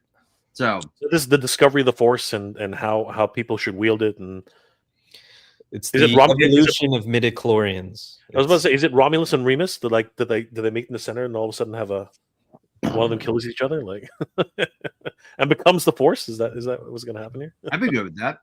I would love that. All right, now, Jay, you're number 6. This would be so much higher on the fucking. No, I'm now because now we get the reviews, right? Because again, I sent this out almost a week ago, right? So honestly, if I had this in hand, I'm almost 100% sure this would have been my number 1. Yeah. Right. But because it just barely made it into 2024, like quite literally, it made it like it made it into people's homes around like just 2 days before Christmas, before New Year's, right? And some people got it on New Year's Day. So this would be way higher on my list. Unfortunately, I don't have it, and I'm just living vicariously through everybody else right now. But yes, I mean, like this. I mean, this is the playset I've always wanted. It is at least obviously the biggest playset on record is going to be the flag, or the freaking what's it called, the Defiant? Yeah, yeah, one of those two, right? But this thing is just gargantuan. I mean, the head is bigger than most people's heads. You know what I mean? Like if you actually look at some of the pictures that people are putting caps on them just because it's funny. This thing is freaking gigantic. And you know what? Having seen it at PowerCon and at San Diego Comic-Con, every single time I see this thing, it just like floors me. And the fact that it's got 2 freaking mountains on the left and the right. I mean, this thing is literally just a chef's kiss. It is a lot of, say what you will about Super 7, okay? Say what you will about Super 7. And yeah, okay. It's I know it's going to be a hit and miss for pretty much everything they do, right? Like even their entire Thundercats line. Monsters, they do. Oh my god, monsters are like the thumbs up to every single monster they've ever done. Like Rotaro, Slide is a freaking top 10 figure in any regard. But then you get to like the actual Thundercats, the male figures are okay, but the female figures, you're like, what is going on here? Like it's just, you cry sometimes, you really do. But I have to have the whole line. I have to have every single one of these things, and I'm gonna break down. I'm gonna cry here in a second. My Wily kit, I ordered 2 of them, and they got liquidated because I couldn't do it in time to get it out of the warehouse that I was storing it in. I am so mortified by that. She's going for almost $200 on eBay right now. It's crazy. So I am absolutely mortified by that. But this I could not pass up on, and I do want to say I want to give a shout out to everybody who knew that I was selling figures, and everybody who bought a figure to help me get this, and everybody who sent me, again, to help me out with this thing. I want to thank everybody for that, because I sat on this fence for so long. It was just so expensive. It was the other reason I said earlier, the Ghost was just not possible because this is what I had to save up for. And again, if it wasn't for everybody who helped me to sell some figures and people who just decided to send me money for whatever reason, thank you guys. You guys are freaking amazing. I would not have this, and I don't have this yet. But if it wasn't for the help of everybody out there, so huge thanks to everybody, because I've been building paper versions of this thing since I was a kid. You know what I mean? Like oh, there it is. The LJN version of it was really nice, and even then I wanted it, but it was at the time, it was just my mom would not buy it. There was no freaking way. This thing was bigger than Castle Grayskull, was bigger than everything. You know what I mean? So she was like, "No, you got Castle Grayskull, you got Snake Mountain. You're not going to get that." I was But so. Jay, mad. does a full-size Super 7 Thunder Tank fit inside the paw? No. But apparently somebody's fit the freaking the freaking LJN Thunder Tank in there, and it's Oh, it really? is yeah, but not the right way. It actually it gets up on the piston, and you it'll slam on the knuckles of the Thunder Tank. So as long as you're okay with it, sort of just like that much from slamming down, it's actually been done. So Nah. yeah, it's actually been done. But That's dope. Okay. I did want this. Steven did get one of these. Like, are you getting this? I'm like, no, I'm married. I would if I get this, I wouldn't be married. Man. What's up, Jason? I had to tap out in the Thunder Tank. Just, it's huge. I have seen that thing is massive. But yeah, Massive. If I brought that home, shit. What's up, Figure Fight Club? All right. Next we've got your that was just me. okay. I don't know where that's coming from, but that was just me. Me and Brian. I asked him too many questions that day. Well, I pre-ordered. Speaking of Super 7, I did pre-order that 200X Ninja Turtles, the 4-pack, and I got it like on the sale last year. Like not the sale, but like the pre-order when it was like on like sale. So I was like, okay, and I messaged Kyle like, dude, fuck y'all, fuck you, and he like, it's so good, dude. I'm like, god damn it, fine. So yeah, I'll try and get Kyle on the show so we can talk Ninja Turtles, because that 4-pack is amazing. My number 6 was this Bon Jovi from Slippery and Wet. Look, I love Bon Jovi. When Steven was toy hunting for me, Speck, he's like, you want this Bon Jovi? I'm like, yes, I'm gonna put it with my Willie Nelson. If you haven't watched the Bon Jovi docuseries on Hulu, really good. New Jersey and Slippery and Wet are amazing albums. And if anyone disagrees with me, that's fine. You're wrong. I don't care. But yeah, this is great. I had to. Yeah, I'm taking this with me to Minnesota. So yeah, it's great. I love it. And I think actually my Willie Nelson made my list last year. So yeah, it looks like NECA has at least me buying one figure from them a year. So good for them. I was tempted by this one a couple times. I was like, I don't know what I'm going to do with it, but it's a badass figure. I've had it in hand myself, and just I haven't pulled the trigger, but I was like, Yeah, that one and the McFarlane Freddie Mercury. Yes. I got Bon Jovi because I've got Slippery and Wet. I got the vinyl. So I just have my Willie, and I have my Willie and my Bon Jovi on my Yeah, you have your Willie. I do like my Willie. It's nice. I'm having on my record player. So also Slippery when wet. In the same sentence, he said Willie and Slippery when wet. So this video is not getting monetized at all. Well, it'll get monetized eventually. All right. But yeah, that was great. Phrasing. Yes. Phrasing. We're not doing phrasing anymore. Optimus Prime. I haven't opened mine up yet. I still have to open mine up. Jason, take it away, buddy. This was the year of Optimus Primes. If you got Transformers 1, you had I think from Rise of the Beast, you had, of course, one that I'm probably going to mention later on. But damn it, they took a G1 Optimus Prime and they made it posable. It could actually make the motions on the box. This thing, I bought both of these. I bought the anime version and the toy version.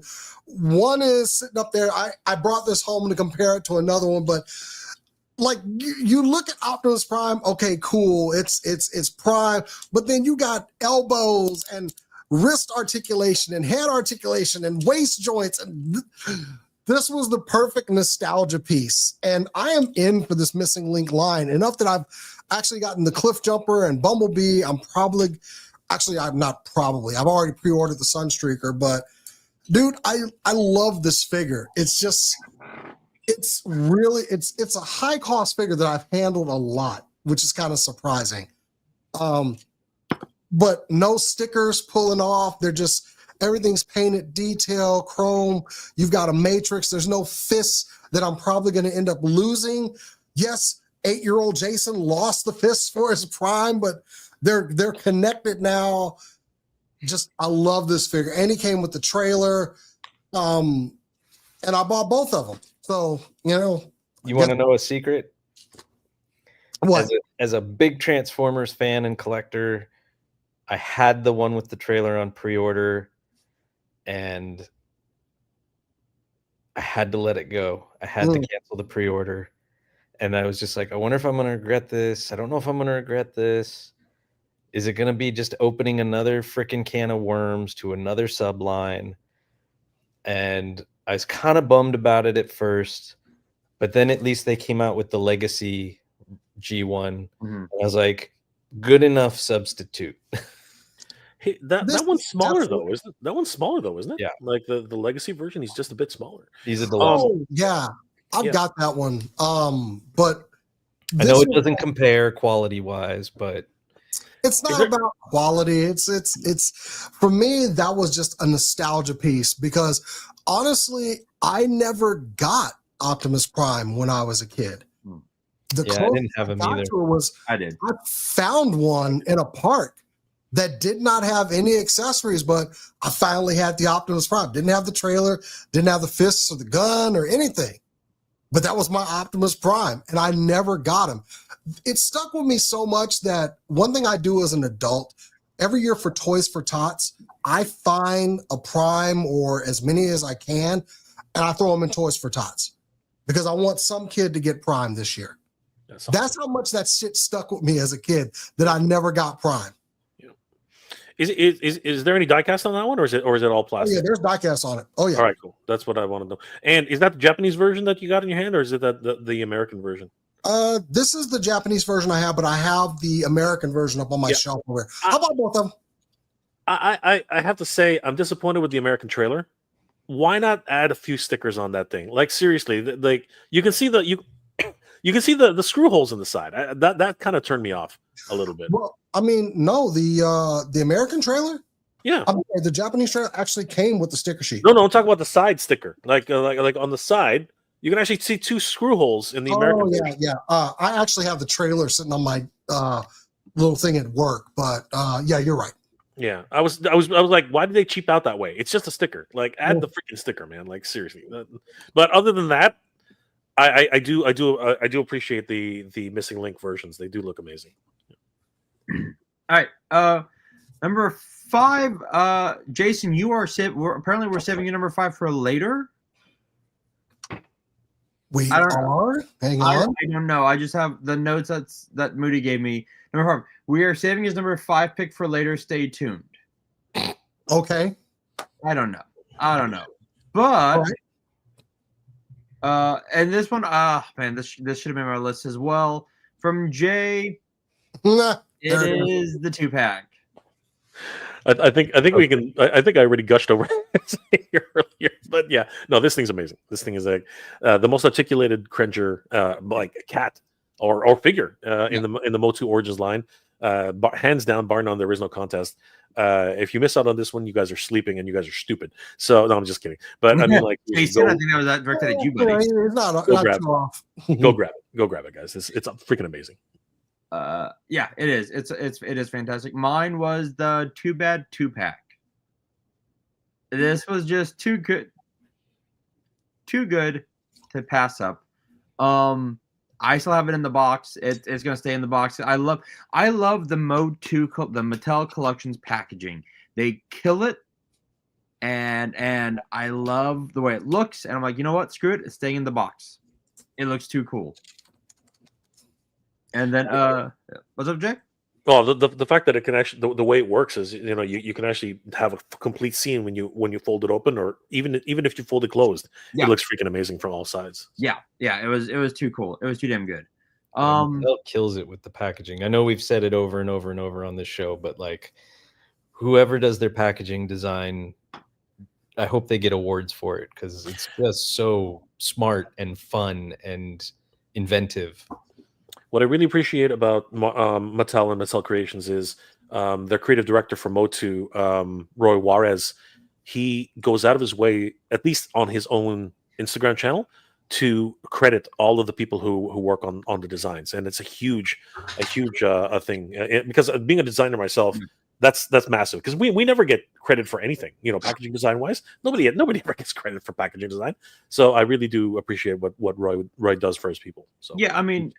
And you know, when we look at this box while Jason the X decides to figure out what's going on with his computer. No, I think that's his holding image. I think he's just but no. There's Too Bad, the motherboard packaging from Revelations, the Stout Sprout, like all of these packages, it's like I hated boxing them away. It hurt me. Because it's like boxing away art. It's like, oh, this sucks. Okay, fine. The one thing about the Origins line and even all the Master Universe line is that they've kept that wonderful tradition of the Frazetta or the artwork from Conan, Yes. like the Conan inspired, you know, artwork. You know what I mean? Like all that great stuff. You know, they've been the Boris, you know, all those type of fantasy type of artwork that they did for Conan movies and Conan novels, you know, all that great stuff. They've kept that tradition up so much. It's so great. Yeah, it's fantastic. Let's see here. Next we've got Specs. You got let's see here. The Tanjiro Kamado. Tanjiro Kamado. Yeah, it's interesting. I think this is the first year that I've bought any SHFiguarts, and I think at one point all three of them ended up on there, and then I really needed to knock one off to put something else on. You know, you can, at least around me, you can easily find this at Target, if not most places. It's only $35. It's got a bunch of different faceplates, bunch of different hands. My only complaint is that for the sword, you either have a fully unsheathed sword or you have the handle that goes into the sheath. But the amount of articulation that goes on with this thing, and even with the jacket, like it's in 3 pieces and it can flare out, but it doesn't look awkward and it doesn't look out of place. And even with the big baggy pants, the knee articulation and like how deep he can get into a pose, and it feels like it jumps right out of the screen from the cartoon. I don't really watch a ton of anime, but my kids got me into watching this one with them, and it's a really great show, and he's a really great character. So when I saw this one, I picked it up, and it's just really fun. And Demon Slayer is my jam. I picked this fig up. I was walking through Walmart and saw it, and I was like, snag. Yeah. I'm probably going to have to get the other ones. I know they're more expensive, but yeah, it's a fantastic figure. Yeah, they're on my list at Amazon. Yeah, I would expect this kind of articulation from Figuarts, though, and they really knocked it out of the park. Yeah, it's fantastic. Then Spec, keeping with you and anime, it's Chainsaw Man. I love Chainsaw Man. I love the book. So I hadn't read the book, but it looked interesting enough to me. I think it's on Hulu. So I watched the first season and I was like, I actually really like what they're doing with this. I like the character. I like that it's a kid. It's a poor kid, hormonal kid. Yeah, hormonal for sure. Transformation, the whatever. And so I'd been eyeballing this figure, and at my comic store you earn points for all the books you bought, and I just so happened to have had enough points saved up, and he just showed up on the shelf. So I was like, yoink, I'll take this one and cash in. And again, he's a really, really fun figure. Who makes this one? This one's SHFiguarts. Okay. Because I'd seen the other ones. I'd seen the I think Figma made one too. I wasn't sure which one this was. Figma made one, and then some of Bondi's like lesser sublines. I think there's different and this ain't that. yeah, and I'd looked at the Figma one, and this one won out. I don't remember why. It might have been the blood effects instead of having the clean blades. I think it was there were some things with the articulation I like better. And this thing can get into some really crazy poses. And the only knock I have on it, but it wouldn't be as good without it, is those damn chainsaw blades are pokey as fuck. So if you like grab it the wrong way, you will hurt the shit out of yourself. Okay. I got a fig like that recently that's on this list. So yeah. Real quick, we have to give Kipo 74 a big thank you. Thank you. And you know what? We wish you the very best for 2025 as well. Thank you. Super. Happy New Year. Sweet. Yeah, I love Chainsaw Man. I love the little demon, little demon dog. I love that little thing. I'm only on book 2. So. Ooh, that's good. Well, I'm waiting for the next season to come out. Yeah, me too. Let's see here. Next, we've got ass. Dude, Michelangelo. Eat boys. Get out. Just no, Jason, no. I appreciate the sentiment, but I mean, we can't even see Mikey's face. Right? No, man. Like honestly, this thing's next level. The entire subframe is diecast. Like this is really heavy. Oh yeah, this thing's a heavy beast. Like I think he's close to like two and a half. It's like close to 2 pounds. Like this thing is not. What? Yeah, it's Dude. heavy. This thing is heavy. Like it is. Bobby, you don't know, man. No, just look away. Look away, Bobby. This is a Gundam. This is if Michelangelo and a Gundam had a freak child. Like you know what? Like he went to one of Diddy's freak parties, met a Gundam in the corner, and just like went to town. Like seriously, this thing is just ridiculous. Like the level of articulation for what it is insane. Okay. It's I not. see Brooklyn in the chat. Stop. Just stop right now. Do not let Jay influence you. Please stop. But well, I'm going to tell you right now.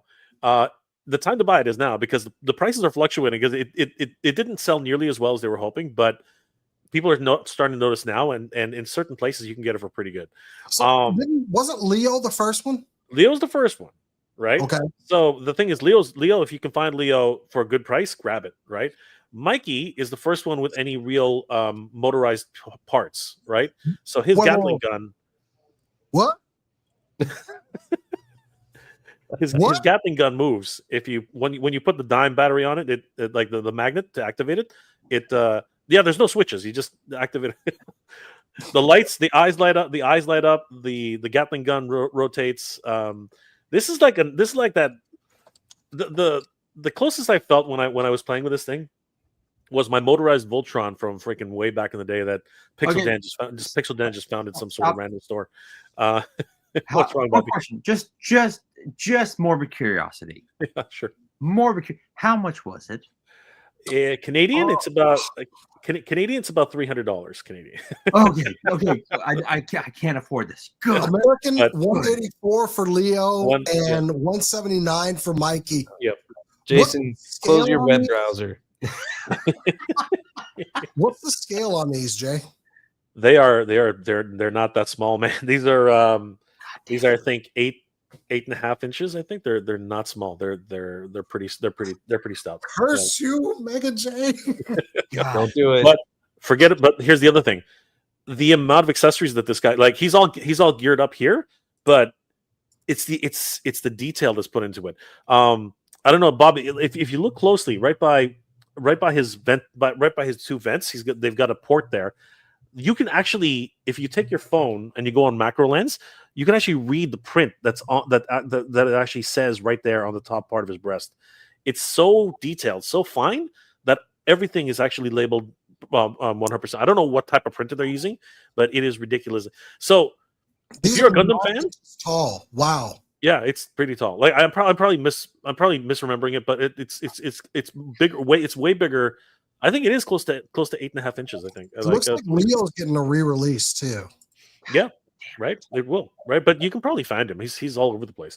Donatello's about to hit, and he's not going to last. Like if you're interested in, then grab Donatello as soon as he hits, because Donatello is the most popular turtle. Raph hit, and again, very like. It's crazy how these things. Unfortunately, it's too bad Leo came first because he has no motorized parts whatsoever. Everybody else has some sort of motorized gimmick. So, in terms of like absolute play value, I have to say. Now, I will say this to like throw some water on this. It is not easy to put this in because the joints are so stiff, but they need to be because he's heavy. He's heavy as F, right? So that's the one thing about it. But let me once again do some sort of toygasm here. All the knees and all the shoulders, they move out of the way when you start manipulating them, like on their own. So basically, you think you'd scratch it? No, the damn thing literally gets out of your way when you start manipulating it. It's crazy. I'm out. No. Be good, Jason. Be good. Fight it, my friend. Fight it. Sadly, it's. I want to give another huge shout out to my good friends over at Toy Habits. TitanToys.com for letting me play with this guy and letting me continue playing with this guy because it's such a great toy. God, that looks amazing. Number 4, Jason, you've got the Mezco Shadow. Which, look, I'm going to say this. If you watch the show, you know I hate Mezco. I think they look garbage. This looks dope as shit. So, a lot of things like they have nostalgia. And my grandfather would play the old Shadow episodes on vinyl. Nice. And it was always this unseen hero. Like all I knew was what the vinyl was telling me this man looked like. And I was intrigued by it. And granted, I know they made a movie a couple years ago that honestly I liked because I like the Shadow. Dude, look, don't even. Alec Baldwin was great in that, and I love that movie. I know it didn't do too well. It didn't do. There was another movie out at the same time, and it didn't do so good. I will say, The Shadow with Alec Baldwin. I remember my brother had the car and the action figure, but my favorite line from that movie was when he meets Genghis Khan, and he's like, "Wonderful suit, thank you, Brooks Brothers. You're a psychopath." Great film. Yeah. But I mean, they put all the wires in this thing. His trench coat has wires. It comes with a butt ton of, well, it's a Mezco. You would expect a bunch of accessories. But just the look of it and everything, I love this figure. And it's mostly for nostalgia. And I want to say, like, I don't want to drop it at just nostalgia. It's a fantastic figure. So much comes with it. I get to finally like get this visualization of the Shadow that sits on my desk. This one is not a case toy for me. This sits on my desk so I can see it. Okay. It has a unique spot that like of things I love. Like my wife for 1 year for Christmas got me the mask. And this is the other figure that sits on my desk. Like those are the ones I hold closest to my heart. Yeah. And this one, honestly, it just reminds me of those old vinyl records and listening to these episodes of The Shadow with my grandfather. And that's why it holds a special place in my heart. Figure's fantastic. There's definitely some nostalgia, but if you can get this guy, man, grab him. He's a great fig. Okay. Next we go. Me next. It is the San Diego Golden Statue. I haven't even opened mine up yet. Mine's still in plastic. I just love the fact that they did this. This looks fantastic. I've also got the comic book somewhere here that it came with. I need to get that graded as well. But yeah, just a really cool figure. I thought, and both Speck and Zen have said this before, that when you do exclusives at a Comic-Con, this is an exclusive. It's not going to go to Target. It's not going to go Walmart. Like, this is like only if you are a true fan, you want this in your collection. And I love this. I thought this was amazing. And yeah, this is definitely my number 4. And I'm kind of upset at myself because I'm looking at Jay's number 3, and I forgot I bought a Mondo this year or last year, and I totally forgot.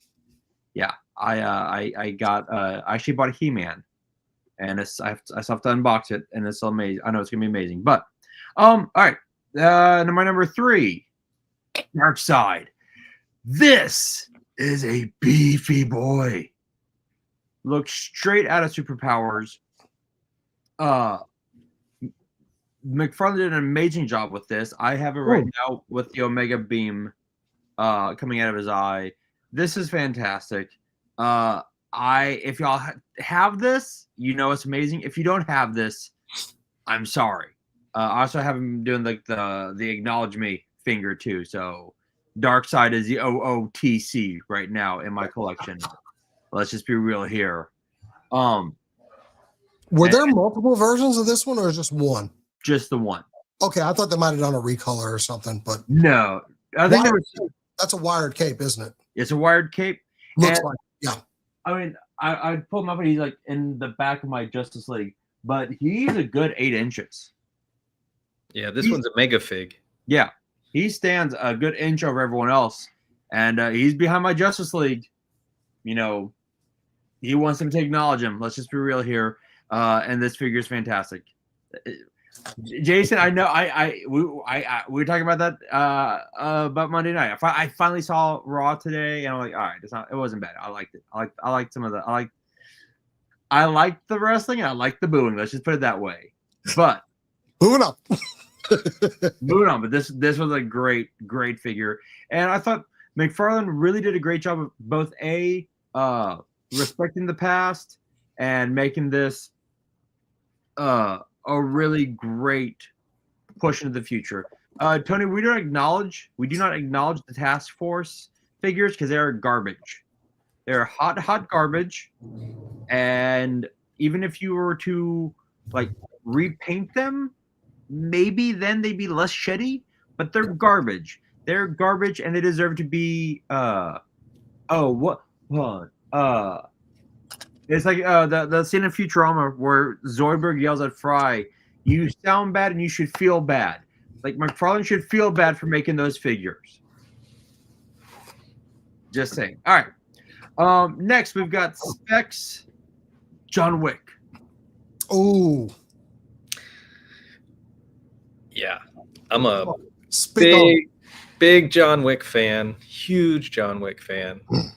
And I have been eyeballing. I was looking at the Diamond Select figures, and I'd looked at whatever it was, SH or Mafex. Mafex had come out with one, and I knew it was either Mafex or SHFiguarts was coming out with a new one that did recently release. And there's just something about it. And then of course the Mezco one, and none of them really looked like Keanu. Right? And so then I saw this one went up for pre-order. I had it on pre-order for over a year. Damn. And I kind of wish I had gotten Kane also, and I didn't. And he's become hard to find. But the sculpting, it's just like the Muff Toys James Bond that he's standing right next to, which is like a dead ringer for Daniel Craig. This is Keanu Reeves without a shadow of a doubt. And you know, the amount of accessories and the hands and the 2 heads and the suit, and they made the suit very form-fitting. Where is he? He's right here. Man, I'm gonna have to get this one. And so, you know, there's a little bit of articulation hindrance because the jacket is so tight. And I did a review that's on my channel. And if you open up the arms too much, it'll open up the shirt a little bit. But like, it's such a good figure. It's such a good looking figure. You can take it off me for full screen now. You know, those are the those are the two photos, and then that's the on the far right is the thumbnail from the video I did. and he's just so much fun, and I'm sitting here like trying to think of more shots to do with him, especially since I haven't done anything recently, and I'm trying to come up with the motivation to do some new stuff. But he, like, you know, he fits in. You can slide him in with G.I. Joe, you can mix him in with James Bond, you can it's good stuff, especially when you're talking about accurate, you know, face sculpts. And just like other third-party companies, just like that Daniel Craig, you know, the face has a little bit more of a matte look to it, but they put that wet, glossy look on the eyeballs. So when you light it just right, you know, it gets that little hint of reflection like you can see in that middle photo, and it looks just almost real if you do things the right way. That's amazing. Brother Speck, I'm gonna need some more information on that one because Jason has like a pad, like, okay, buy this much, this much. Aton Toys, ATON, and good luck finding them at this point. Yeah, it's best if I don't, but I'll damn to make an effort. AliExpress. Oh, really? I know you can find them on AliExpress. And there's two versions. This is the version A with the, so they're both from John Wick 4. This is the version A where he's going around with the dark blue shirt for most of it.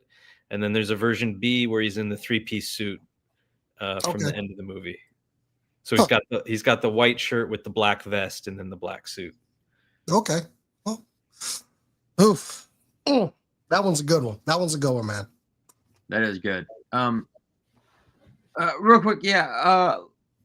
I didn't even see this slide we put in, but real quick, because I know we talked about it earlier, but here is the MOTU Transformers crossover from Toy Habits. What the? No, that's terrible. What the fuck is that? This is my point.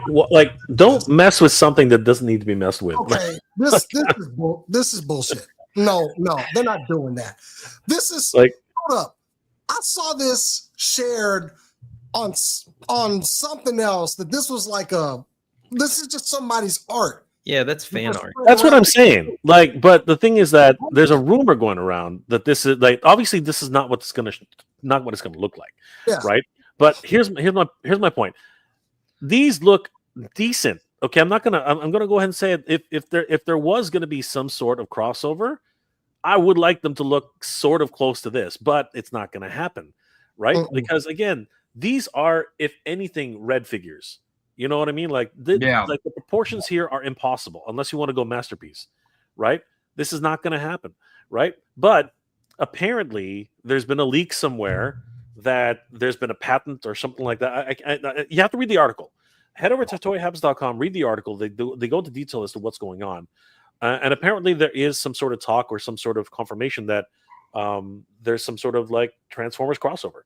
And, you know, I covered this in a bunch of different episodes saying the hell's going to freeze over because Hasbro is whoring themselves off to everybody right now. They're literally making partnerships with lifelong, rivals from decades ago. They're in bed with Playmates. They're in bed with freaking Mattel. They're in bed with what's it called? So many different companies. They basically just all their IPs are going everywhere now. It's ridiculous. So basically, apparently there is something happening with MOTU and Master Universe. And I'm like, that's fine, but it won't be this. This is no. Yeah, but I'm saying, why even bother? Why mess with something that doesn't need to be freaking messed with? Like, I understand that a lot of these companies are now joining forces so that they can survive. You know what I mean? Because again, their IPs are all they have left, right? No. But the reality is, there's other things you can do. Like, don't do this. Like the TMNT MOTU crossover that actually has pedigree behind it. That actually sort of makes sense because, you know, the original designer, Mark Taylor, designed for both. He designed the Master Universe and he designed the Teenage Mutant Ninja Turtles. So there's a pedigree there. This has no basis on anything. Why would you even bother going this direction? Myself, I'm like, why even bother? That's just me. Anyway, I'm off a high horse. You guys, what do you guys think? Because this is just, for me, it's a. I I will say this: the Megatron Skeletor crossover looks dope. The Soundwave Chop Jaw crossover looks dope. Everything else, I kind of like the Bumblebee in the Battle Cat colors. I do like that. I'll give you that. I like the Ram Man Brawn. Yeah, I think he looks pretty neat. but yeah, I could totally see them doing this because they have been going crazy with the crossover stuff, right? Yep, You know, sure Maverick, Sonic, Naruto, Knight Rider. yeah, Knight Yeah, Rider. the Naruto one again doesn't make sense to me. X-Men had a crossover one too. but the X-Men. action was the Blackbird. The action Was was the the Blackbird. Which Mhm. I didn't get that one because it didn't appeal to me, and then I heard it was really bad anyway. And the Yeah. countless Star Wars ones they've done. I think my Mandalorian one is shipping soon, honestly. Yeah, Oh, so the Ghostbusters. Star Wars ones were in the past, and then I had pre-ordered the Mandalorian one, and I got the notice saying it was shipping soon, and I actually canceled it. Oh, They did the just- Ecto one. They did the Ecto one, which wasn't too bad. Yep. Like, Oh that yeah, was- I have both versions no, of that's that. fine. There are certain things which make sense. These are humanoids. They don't need to cross over with freaking Transformers. Like again, if you take properties which have vehicles which need to transform, I get that. That I get.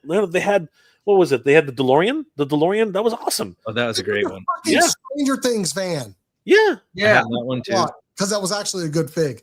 yeah, yeah, It's this- easier to tell you which ones I didn't buy, yeah. than which ones Yeah. I do have. exactly. And even if this came out, I would probably pass on it. Like they would have to look dang good. These ones are okay. If they end up like this and they can transform, I might take a chance on it. But they're not going to look like this. No, they're That's not. just not going to happen. Because Okay. it'd be something like He-Man transforms into Battle Cat or a Sky Sled or a whatever. Yeah, you gotta play in the world, right? Yeah. Stay within the world. Oh, that is a nice Conan. That is a nice Conan. Jeez. Oh, ah! I tempt you. Oh, damn, look at it. Oh. Terrible show. Terrible show. All right, back to the top 10. This is amazing. It is. Wow. It is amazing. It is freaking amazing. When they first announced that they were doing Thundercats, I lost my mind. I was like, no, there's no freaking way. And my good friend Jorge over at Thundercats Classics, we were just pipe dreaming about what this could look like, and then they showed it. At first, I was like, all right, I don't get the fur. What the hell's with the fur? And then you know what? When I saw it at San Diego Comic-Con, I was like, okay, I get it now. Like it's just so gorgeous the way it looks, the way they've done this. The different faces that come with this figure is just absolutely top notch. The fact that he has his coronation, outfit, absolutely top notch. And then it comes with Demon Snarf. I mean, what else is there to love? I mean, geez Louise, it's so good. The Book of Omens, the sword, the three swords, and it's gonna be crazy because the next figure is gonna be Mumra, and he's gonna be freaking gantic. Oh, man. He's gonna be huge. Nope. He's well head, shoulders. He's about where Lionel's chest is. He's kind of like Sagat to you. You know what I mean? Like that's the kind of size difference we're talking about here. All right. It's gonna be massive. That's So Mondo great does looking figure. crazy stuff.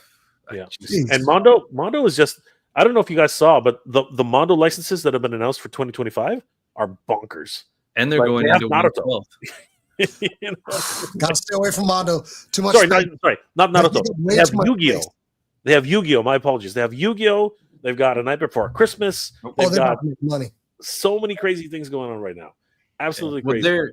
they're real Ghostbusters. They're 1/12 real Ghostbusters. Like I had to bite my knuckles to not. it was Oh, hard. dude, I had Cyclops pre-ordered. I had to go. No, I gotta cancel. Yeah. I have to cancel. And Nope. now that they're getting to 1/6, the 1/12th, I mean, you talked about the Ghostbusters spec, but now 2000X He-Man, a Master Universe, absolutely bonkers, man. Like I don't know what we're gonna do. Like In 112 scale? the 112, 112, The 200X line, right? 200, 200X, 2000X. Space now. Crazy. Yeah. The only thing that saved me from getting the real Ghostbusters was the price, Mhm. and the fact that I know Mondo wanted those to be $50 a figure, not $100 a figure. Yeah. And Hasbro said, no, you can't do that. And they made them raise the price and take accessories away.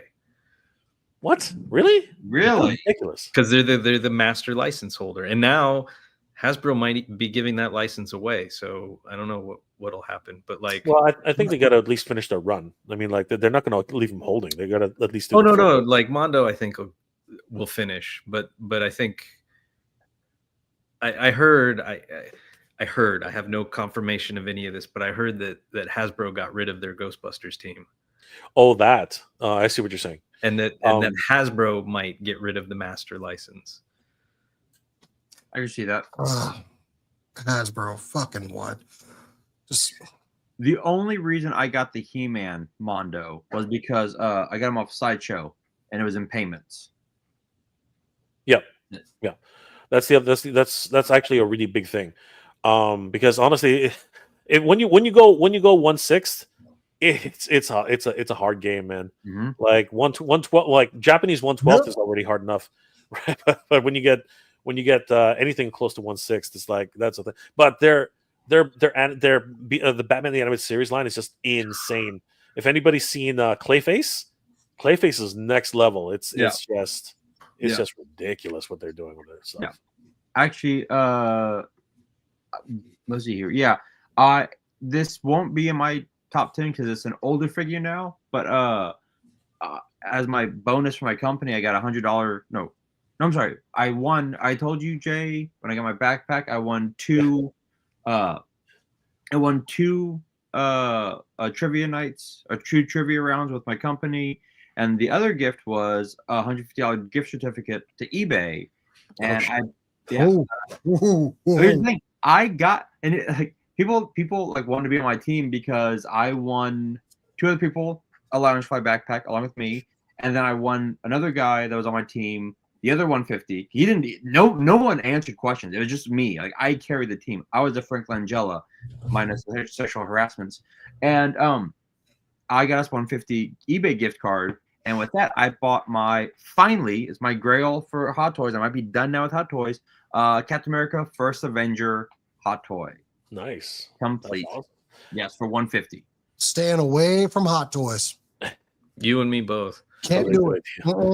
Where do you put them? Over for me. Like I can barely put, like I bought Battle Cat and I bought Panthro. I barely have any idea where to put these. These things are gigantic. they're actually small cats. They are literally what am I supposed? They're full size cats. They're the size of a real house cat. They are the size of a real house cat. That's actually what they are. I don't know. I probably bottom shelf I'm gonna have to, like, once I pack everything up, I have to like figure out how to rearrange, because these two shelves is what I'm gonna have. Like, how do I arrange everything so that my wife doesn't get mad at me for bringing stuff to Minnesota? That's the Jenga I get to play now. Like, what do I take? Yeah, exactly. All right. Next we've got Jason the X's cool. Storm Shadow and Snake Eye. Yeah. We got Snake Eyes before in Mezco, and it was okay. It was just okay. But this San Diego Comic-Con version knocked it out of the park, and the Storm Shadow was amazing. These two, once again, they're desk toys. They sit right here. There were so many things they could have messed up with this Storm Shadow. Instead, they got it all right with all the weapons, the posability, heads. It's a Mezco. And it could have been a miss, and they didn't, because they messed up with the first Snake Eyes. I'm going to give them that. But this guy, this Snake Eyes was damn near perfect. I just don't like that the gun handles are like too big for his hands. It's like his hands are a tad too small. Other than that, he's a great figure. And somehow I forgot to put Storm Shadow on my list because he is excellent. But also, when I went to San Diego Comic-Con, this was the one thing that I was like, I have to get this. And I barely got it. And I felt bad because it's one of those things where I felt bad I got it and so many other people missed out on it.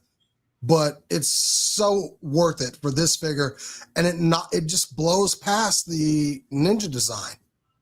The Ninja ones was kind of a miss. I wasn't impressed with it, so I No. didn't order it. And then even over like the holiday sales, like Entertainment Earth had it for $66. Easily, you can still get them now. And I still passed on it. But the Commando version, absolutely one of the best Mezcos I've bought this year. So yeah. A great Storm Shadow and Snake Eyes. Nice. There he is, right there. Boom. If you'll focus. Anyway. Focus. All right. Next we've got. Dude, Jay, I wanted to get this so badly. I even reached out to Ramen to see if I could, test it out, and nothing. But dude, this is amazing. You know what? I mean, I'm a Filmation junkie, and of course, I'm a Mattel alumni, right? So, a lover of Mattel properties. So, I mean, freaking Marshall Bravestar, man. Like honestly, I did a full review on Bravestar, the Marshall, and the only gripe I have about this is the knee pads. Other than that, it's just a home run.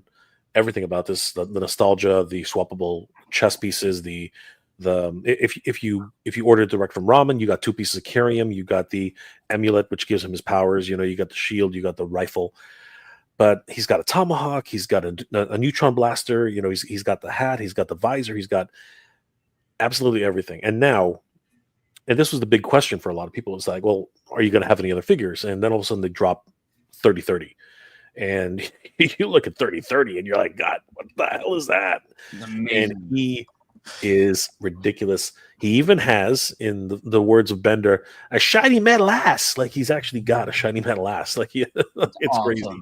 So, and he's got good old Sarah Jane. So what else do you need, man? Freaking this thing, honestly, totally home run, hit it out of the park, 100%. I gotta disagree with Jay.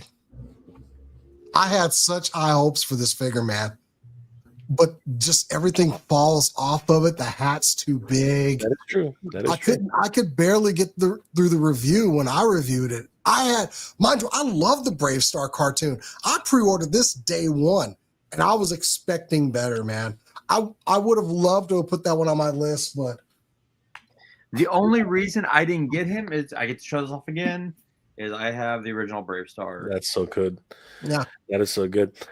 I'm not saying it's not without any faults. Like I go through the review and I talk about how the hat falls off, and I talk about the kneecaps and things like that. But you'll see him right here. Like he's right here, and the thing about just as an adult collector, right? You're gonna put him in one pose for most of the year, because you have way too many other toys, right? Yeah. So the hat will fit if you just kind of like position it a certain way, and with the visor really does help. If you're okay with the visor, helps. But I want him like, of course. I have the habit of like I'll take something, because I work in IT, so I'm like I always have something I'm like fiddling with on my desk, and I like mess with my figs. It's just, man, I'm afraid to take him out of here because I know once I take him out of my bag, everything's going to have fallen off of him. The innovation they tried to do with the thigh holsters, I think the pegs are a little bit loose, and I will say that, right? But when he's holding stuff, it's actually not that bad. You know what I mean? Like when he holds his stuff, he's okay. The biggest gripe is definitely the hat, and you got to take off those damn knee pads. Those knee pads had to go because they're going to cut themselves off eventually. That's the biggest thing. And honestly, the shin pads are not necessarily either, right? So they had a lot of innovations that they were trying, but sometimes when you think of an innovation, it doesn't necessarily translate into what is necessary for the character. I think I'd have been a lot happier if just that hat had fit. I'm still going to get 30-30. Yeah. If they want to take like another shot at maybe just a better fitting hat and just kind of release it with 30-30, I think I'd be happier with the figure. But man, I hear what you're saying. I think that probably is going to be a lot of people's biggest gripe is the hat, right? But other than that, the figure actually moves particularly well. Like it's not the like, is it the best figure I've ever seen? No. Is it the only representation of Brave Star that fits in my collection? Unfortunately, yes. And the thing is that for what it is, the nostalgia factor, there were a lot of things which led me to that decision. And I'm not saying it's the best figure ever. I'm not saying that it's. I think I just had such high hopes for it because I'm with you as far as like a fan of that show and the nostalgia factor. As soon as they announced it, I pre-ordered day one. So yeah, I think my expectations were so high, and they got really tempered once I got them out of the box. Sure, no, and that's totally fair. You know, again, it's I wanted a good Brave Star figure, man. No, 100%. And you know what? We'll see how 3030 ends up, but I think 3030 will probably, because there's no hat to really deal with, and they didn't get too fancy. It looks like they didn't get too fancy with the kneecaps or anything like that. So I have high hopes for 3030 because 3030 looks like amazing. Jay, real quick, is 3030 chromed out? The answer is probably going to be no, because they as far as I know, Ramen has not done any chrome at all. They've always used metallic paints, and honestly, the metallic paint look is pretty good. Like if you have the Monstar, or if you have the Quicksilver from their Silverhawks line, it's not bad. It's actually pretty good. I argue to a certain degree that the Monstar actually looks chrome, but it's not. It's actually metallic paint. Okay, so, nice. All right. Let's see what have we got next. We've got Speckster with Kingdom Come from Pop Mart. Jason, you might be buying this one. No. Maybe. He popped up on my radar when he first came for pre-order. And of course, they're officially licensed by this company, Pop Mart. Oh, really? Yeah, it's him. So far, it's the Kingdom Come Superman and the Kingdom Come Shazam. Oh. And I'm not a big Shazam fan, but apparently people say that the Shazam figure is even better. I mean, that is Alex Ross art brought to life. Damn. It is. And my only regret was not being able to get the deluxe version, which came with the angry, like, seething face, and then one extra set of he comes with 2 sets of hands, but then the deluxe had a 3rd set. But this figure as is fantastic, and it is officially licensed. And I think 5K Toys had him or has him, but Pop Mart, it turns out, is a chain that you can find in a lot of the malls. And so there's a Pop Mart at a couple of the malls around here. So I was able to pop in and grab him. You got that off the shelf? Okay. Damn. I got it off the shelf. And there's one in Dallas. He's super impressive. He's just some people get fussy because you can see the thigh swivel in the seam a little bit. You can see it in the photos too. But you pose him a certain way and it disappears. The joints are super smooth. He's super posable. The suit is extremely tight and form-fitting, but it doesn't hinder any of the articulation whatsoever. Like, the suit just moves. He's, as you said, he's Alex Ross in live action, 3D tangible form. And then there's this shininess. It's sold out on the website, but like the stores tend to have them. Shit. And I found out from watching Robo, it was like, is whatever elastic or whatever polyester, whatever stretch shit they used is that what's making this shiny? And no, apparently the body underneath is a chrome silver. Oh, that's what that's from. Okay. Yeah, and the suit stretches out just enough to create this silvery effect. I mean, it's great. My only complaint is that it's not a wired cape. Makes sense. But it does have these little, this little opening right at the bottom of the seam. And I have this. So when I have some free time and some patience, I'm going to see if I can't carefully run that up the edges. But I mean, it's such a great figure. That's amazing. Man, I'm looking at the Captain Marvel. Wow. Yeah. And people love the Captain Marvel. I'm hoping that they do Batman. Oh, that'd be Honestly, amazing. It'd be interesting because you'd have that suit and then how they Might do have to go check out this Pop Mart store here. That's a good looking fig, man. Yeah, it is. It really is. Oof. All right, moving on to my number 2, Bumblebee. Look, Really? here's the thing. I have been waiting since Transformers came, like since Hasbro Transformers been doing their figures, for a proper Bumblebee. They're like, oh, here's the Camaro. Fuck you.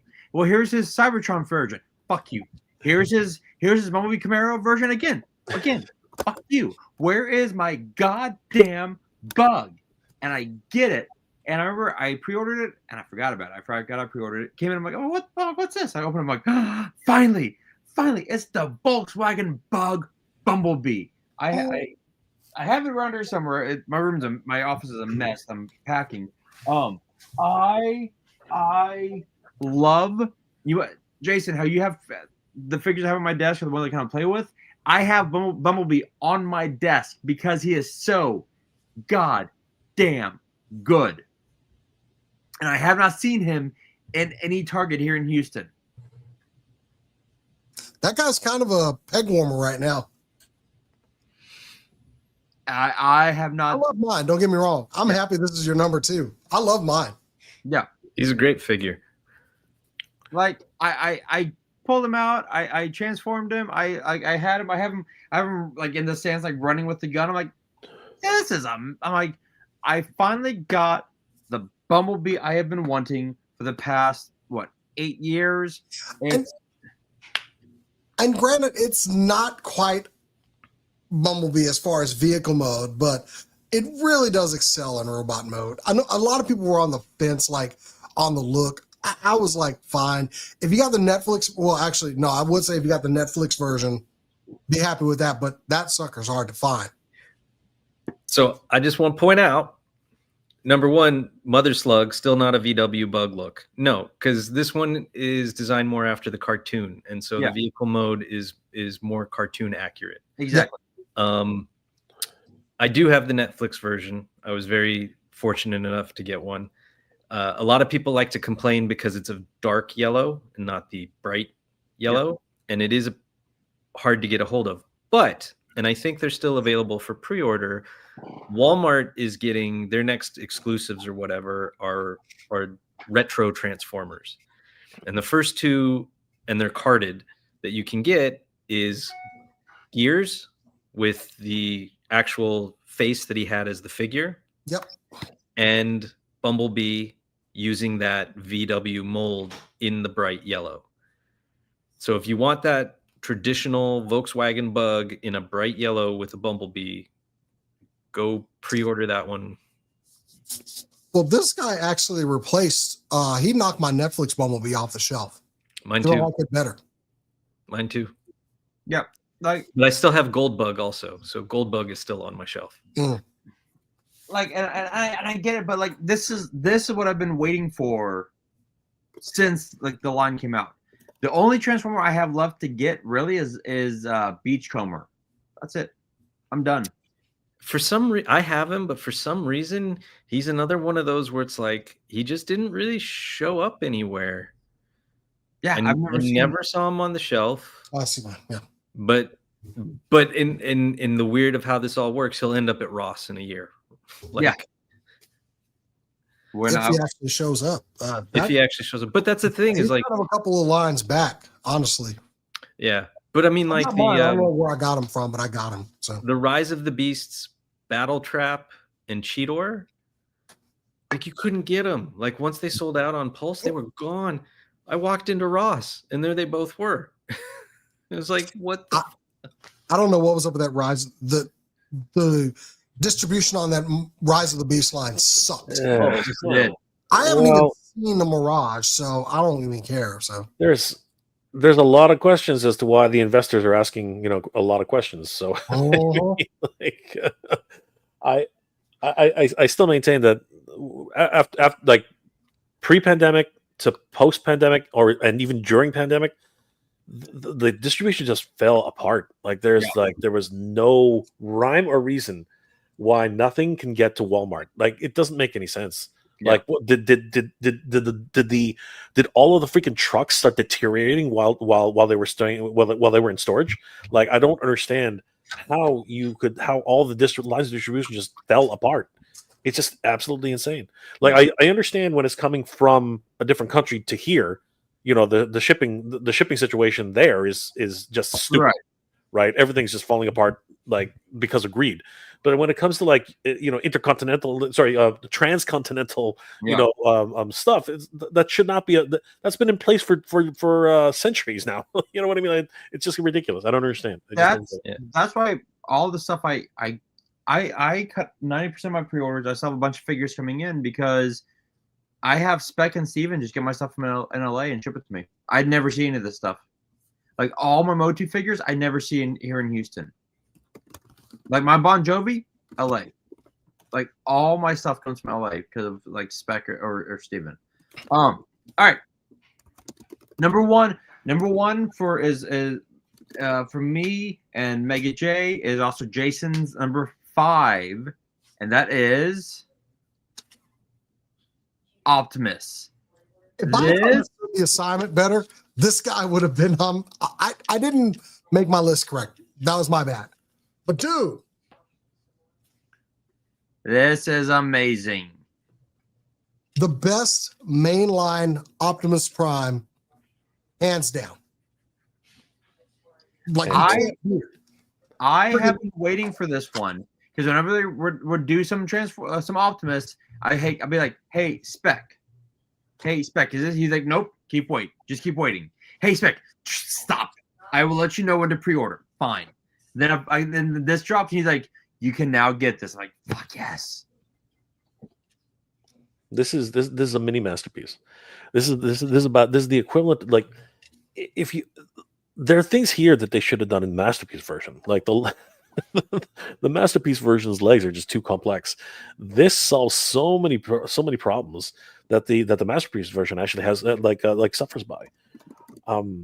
Everything about this guy's a home run. Like absolutely freaking everything. Like he is as close to perfection in a mainline version of Transformers that you can get. And my channel does not do Transformers.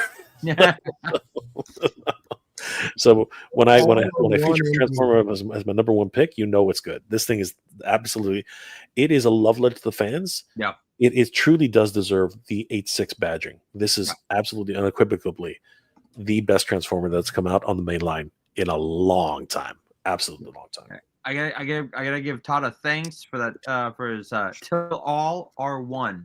Happy New Year, buddy. Till All R1, buddy. Yep. Yeah, this is fantastic. This is the Optimus I've been waiting for 40 years, basically. Like I'm like, once this came out, I even told my wife, she's like, what line are you stopping? I'm like, once I get Optimus, done. I mean, the pose, man. There it is. Just the iconic, just him blasting off. They gave us the blast effects that we saw all of 2 seconds. And it's one of those things where if you've got like 2 of these and you're going to put it in car mode, you're going to have the blast effects underneath the truck blasting off. This thing was knocked it out of the park. It's so good. It's so good. And if you can't find it, because I think Target actually just had some come up, you can get it shipped now. Shout out to Toy Dojo, a local store in Austin. Great store to visit. Really? They have plenty in stock. Yeah, and that's not even talking about the trailer. The trailer is just like the icing on the cake. I mean, Roller's in there. The freaking medical bot. Everything about it is just absolutely top notch. And storage that they built into the bottom part. Yeah. Oh yeah, the storage unit. Absolutely. 100%. It's just ridiculous. Like everything about it was just 100% home run. There we go. Yeah, all your blast effects right there. Yep. My only complaint is one of my blaster effects came warped. Oh, it's easy to fix actually. You just No, the whole thing is deformed. really. Yeah. Oh, that's unfortunate. Have you tried hitting it with a heat gun? See if it'll let you snap back. Where the peg hole is, and it's in a total. It's Really? it looks like a completely different thing than what it should be. That's crazy. Hit it with a heat gun. See what happens. You never know. It might actually come back. I even didn't catch, like, when I did the review on this guy, that the roller actually does plug in if you put it forward instead of reverse. Oh, I didn't know that. Does? Oh, I gotta look at that. But That's it does plug in there. I didn't know that. I know that the medical bot unpegs and will peg on top of roller. Yes, I knew that. But wow, that's cool. I did not know underneath that. roller that correspond to two tabs. Yeah. At the front of that. And I didn't catch that until recently. I was like, oh, wait a minute. Wow, that is cool. I'm gonna have to do that. And I know that most deluxe cars will fit in the trailer. Yes. Like Jazz will fit in the Almost. trailer. He had a lot of room in the trunk there. Well, Almost all of them. Which is why it's just a perfect, very super close to perfect transformer. There are a few nitpicks, but for the most part, it's like the one thing that always bugs me is the damn matrix. That damn thing is so small. What the hell were they thinking when they made that thing? Is so tiny. He holds it with his fingers. You know what I mean? It's like it's a great fig, and it. Speaking back on my whole Toys for Tots thing, I threw one of those in Toys for Tots. Damn, dude. you're a gem, brother. You were a gem. That Christmas Day. A kid That- that probably I see wasn't that. going to get shit for Christmas. I wanted him to get that Optimus Prime. I hate to see the wars that are going to happen in that. Freaking somebody's going to. You know, I just hope it goes to somebody, because that's the one that young Jason wanted. So I got a hold of one, and I was like, I'm throwing it in Toys for Tots. I don't know where it is, who's got it, but I hope some kid opened that up and was like, holy crap. That's awesome. That's Absolutely. amazing. Yep, that's incredible.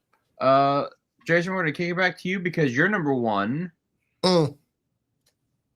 Kickstarter Medieval Spawn, dude. Okay.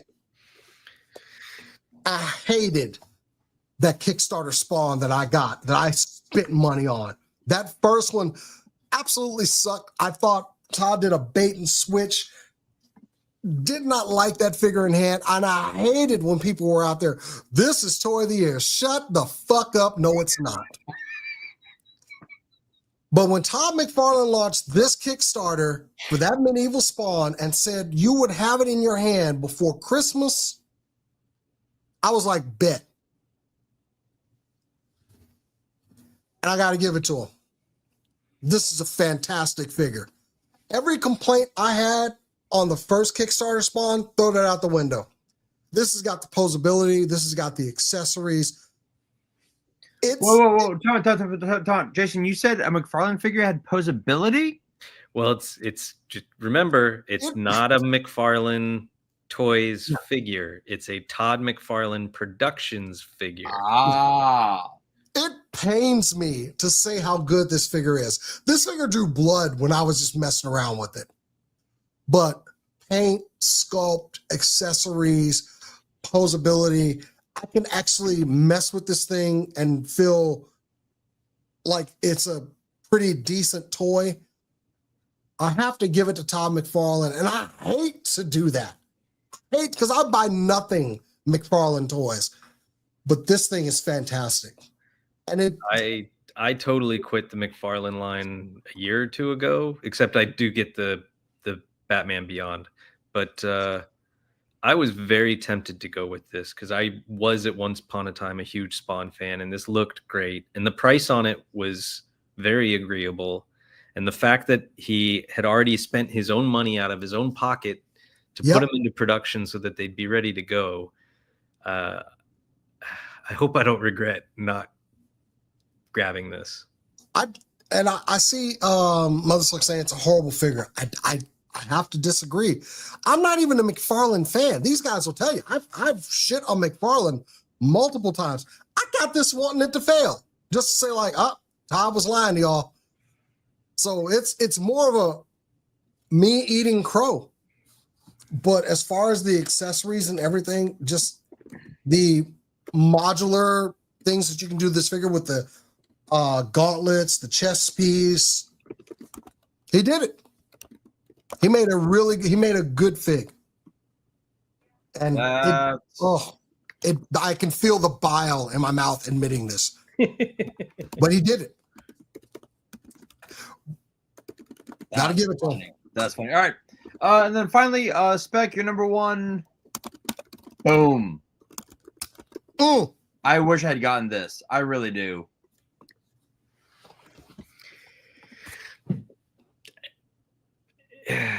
It was the number one most anticipated release for last year, and it got delayed because it was supposed to come out like last December or whenever it was.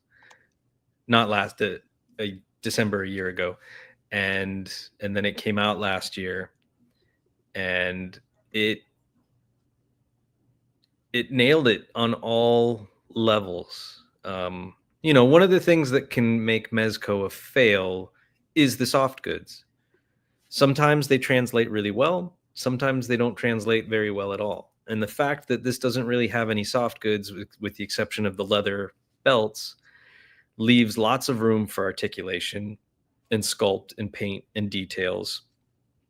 And the design, it's just such a great amalgamation between animated, Mirage, 2012 animated, and their own kind of Mezco flair. And they're just so fun and expressive and packed out with a fuck ton of accessories. They each have soft goods. Mikey has a hoodie, Leo has a cloak and a scarf, Raph has the trench coat with the hat, and Donatello has another kind of cloak cape type thing. They all have multiple weapons. They all have the grappling hooks, and the grappling hooks actually work. So, like the little turtle shell opens up and the grappling hook ends pop out. I can't remember if they have the communicators or not. I'd have to get. They did have the communicators. Yeah, I'd have to. It's got motion effects. It's got twirly effects for the nunchucks. The nunchucks have a wire running through the chain, so they're not just dangling limp the whole time. They have storage on their belts. Like, they're just so good. I mean, like, man, I see this picture you have, and they're looking straight up. Like, show me. Go. That was a total cheat. You bastard. Okay. I took a little blue tack, and I had to do that. Okay. But I actually missed out on these, and I've got a line on them tomorrow. So yeah, a bunch of, like, Travis. Was it Travis? No, that was Casey Jones. But a bunch of people, their wait lists converted earlier this year. They came back. Like, a bunch of wait lists converted. I know Big Bad Toy Store has them right now, but for a markup. But they were scalped to hell, though. They were scalped to hell, and I got freaking lucky because I had waited, and then I had pre-ordered through One Stop Toy Shop, I think their name was, and a lot of stores were having trouble getting the allocation that they ordered. And so once I had initially ordered on Entertainment Earth, and then One Stop said, we're getting ours in a week. So I ordered on One Stop and I canceled Entertainment Earth. And then One Stop said, we're having trouble with our allocation. We're not getting what we ordered. We're going to have to cancel your order. We're sorry. But they were very nice about it. And they refunded me $50 that I didn't even spend. So, like, they gave me a free $50 for not being able to fulfill the order. So props to them, and they'll always get the plug for that. And then I just kept hanging out on Entertainment Earth, and somebody else would cancel, and I was able to slip right in and grab another pre-order, and it shipped, and I felt lucky. If I get these, I'm gonna have to get the Casey. There he goes. Damn him. Look, if you go on my Instagram, I have a photo that I did with all of them. Yeah, that I really like. And I was at a convention and saw the box set at a vendor's booth, and he wanted $700 for it.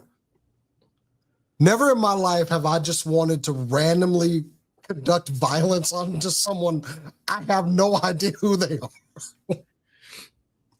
It hurt my soul to see him at $700, and I was considering it, man. No, that's ridiculous. Don't do that. And the Casey's, like, the wait lists, Travis missed the order on it, and his wait list converted like a couple weeks ago. Really? Yeah. And they pair so well with the Mirage NECA Splinter. Oh. I'm sure at some point they'll do their own, but like in the interim, like, it's just such a good combo. Yeah, that does look good. Yeah. Should I show it again? Yeah, please do. Yeah. Damn. Yeah, if you, like I said, on my Instagram, I did a really big diorama photo with Splinter and Casey and all 4 turtles that I thought turned out really well. So go check that out at Toy Optics on Instagram. Actually, Speck, you know what? Just because I can, because let's see here. Is it this one? Yes, here we go. Boom. Is it this one you're talking about? Yep. That's a good shot, man. Thank you. Nice work. So I was really happy with this one. And all the elements play out. It's and it, like you can see, I've got some of the cartoon accessory set pieces in there and some other stuff. Like, they all just play and mix together really well. Now, I will say Mezco also did come out with their version of the cartoon turtles, where they repainted the bodies and gave them slightly different heads with the much brighter, poppier colors. I'm not a fan of those. Did not like how the head sculpts turned out. They're kind of creepy. But yeah, I'm with you, Speck. That they tried to do a cartoon toyetic version, but the wrinkly skin, it was really weird because they didn't want to change the bodies to make them smooth, so they just wrinkled up the face. It was just a weird choice. Yeah. But then they gave them like the cartoony eyes, and they're like kind of dead. Yeah, deadpan. Yeah, the deadpan eyes. But they also have these. Sorry, guys. They also have these weird wrinkly bits. Yeah. It's like, what? Like, pick one. Like, how hard? I get it. They want to save money, whatever, right? But it was just weird. It was very, very strange. Wait, are those the ones, Speck, where I said that Donatello looks like he's like dead inside and his eyes are just those are creepy as shit. But these are freaking badass. I mean, look at that. Yeah, like, here, I gotta get those, man. Let me grab Raphael's got one of the best facial expressions. I'm picking those up tomorrow. Yeah. And then, of course,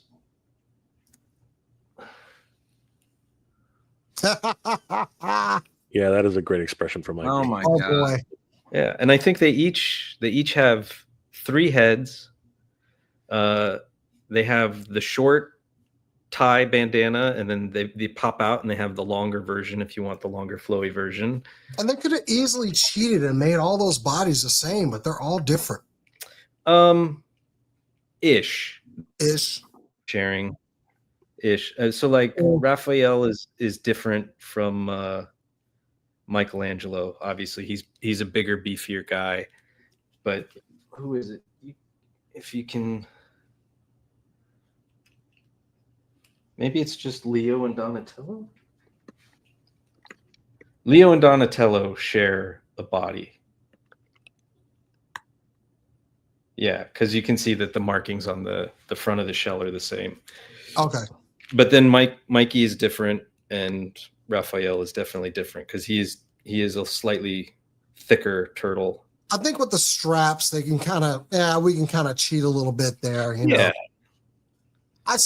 But between the coloring and the faces and everything else, they all hold their own unique personality, and they all stand out individually. It's just, it's such a great set. That's awesome. Just post when I get them, bro. That is incredible. Which I'm following you now, so I thought I followed you before, but I guess I was wrong. Huh? Yeah, what the fuck, man? I'll give you that one. Okay, so that's our top 10 of the rest. I want to thank everyone who stayed along for 3 hours while we babbled on about our top 10 amazing figures. They knew what they were getting into. They did. Now, real quick, we will. I'm going to show this again to Jason just because. Mafex are looking pretty good to me lately. I did pull the trigger on the Psylocke. So good. So good. So good. Yeah. Bobby, can I plug something really quick? Just by all means, plug away. Yeah. Plug away, Jay. So, guys, I did a video a little earlier in the week where I reviewed the Aces of Aviation. So bringing it back to Ramen Toy. Just letting everybody know that the contest to win one of these guys, you can actually pick the figure you want, is still up. We'll be doing the draw on the 15th on my channel as well as TitanToys.com. So you just have to subscribe to the Titan Toys YouTube channel, and if you guess right, you have to watch the video because there are clues hidden around the video. But for a Toy Kind of Mood viewers who are here right now, I'll give you the hint right away. That way you can just go ahead and like Titan Toys. But and please watch the video if you can. It's a lot of fun. But the hint is 10,000. All right. So there's a hint, and that's in reference to Top Gun. So if you can comment in the video, comment on the video's comment section your guess, because that's not the answer, but guess the answer for 10,000. That's the hint in the video's comment section. And if you're correct, you'll be entered into a draw on the 15th. And best of luck to everybody, because you can win either one of the 3 Aces of Aviation right now. And honestly, they look pretty damn good. And of course, if you watch the review, you'll find out what I really like about these figures, and sort of a few gripes I have about them as well. But guys, head over there. They fit in really well with G.I. Joe Classified Series figures. So there you go. Cool. I want one of those. So I'll have to watch your video, Jay, because I really, really want one of those. I'm kind of surprised out of everybody here that no one brought up the dirty bootleg from this year. So I had him ordered. Mood made me buy this guy. I think the thing about a top 10, there's a not that he wasn't great, right? I mean, like everyone was talking about it, right? But I think it just got caught up in the idea that like so many things happen so quickly, right? Like it was up, then it was down, then they were gone. it was kind of like that thing, right? So it's just one of I don't know. Other than that, why did you know what, Jason? Why didn't you mention it? I didn't feel good about myself mentioning it because it is a, 4th party figure, I guess is the best I could say. Yeah, but so are these. So are, you know what I mean? So no, that's 3rd. That is a 3rd party. What you just showed, that's a 3rd. No, party. You're right. Sorry, I hear what you're saying. I hear what you're saying.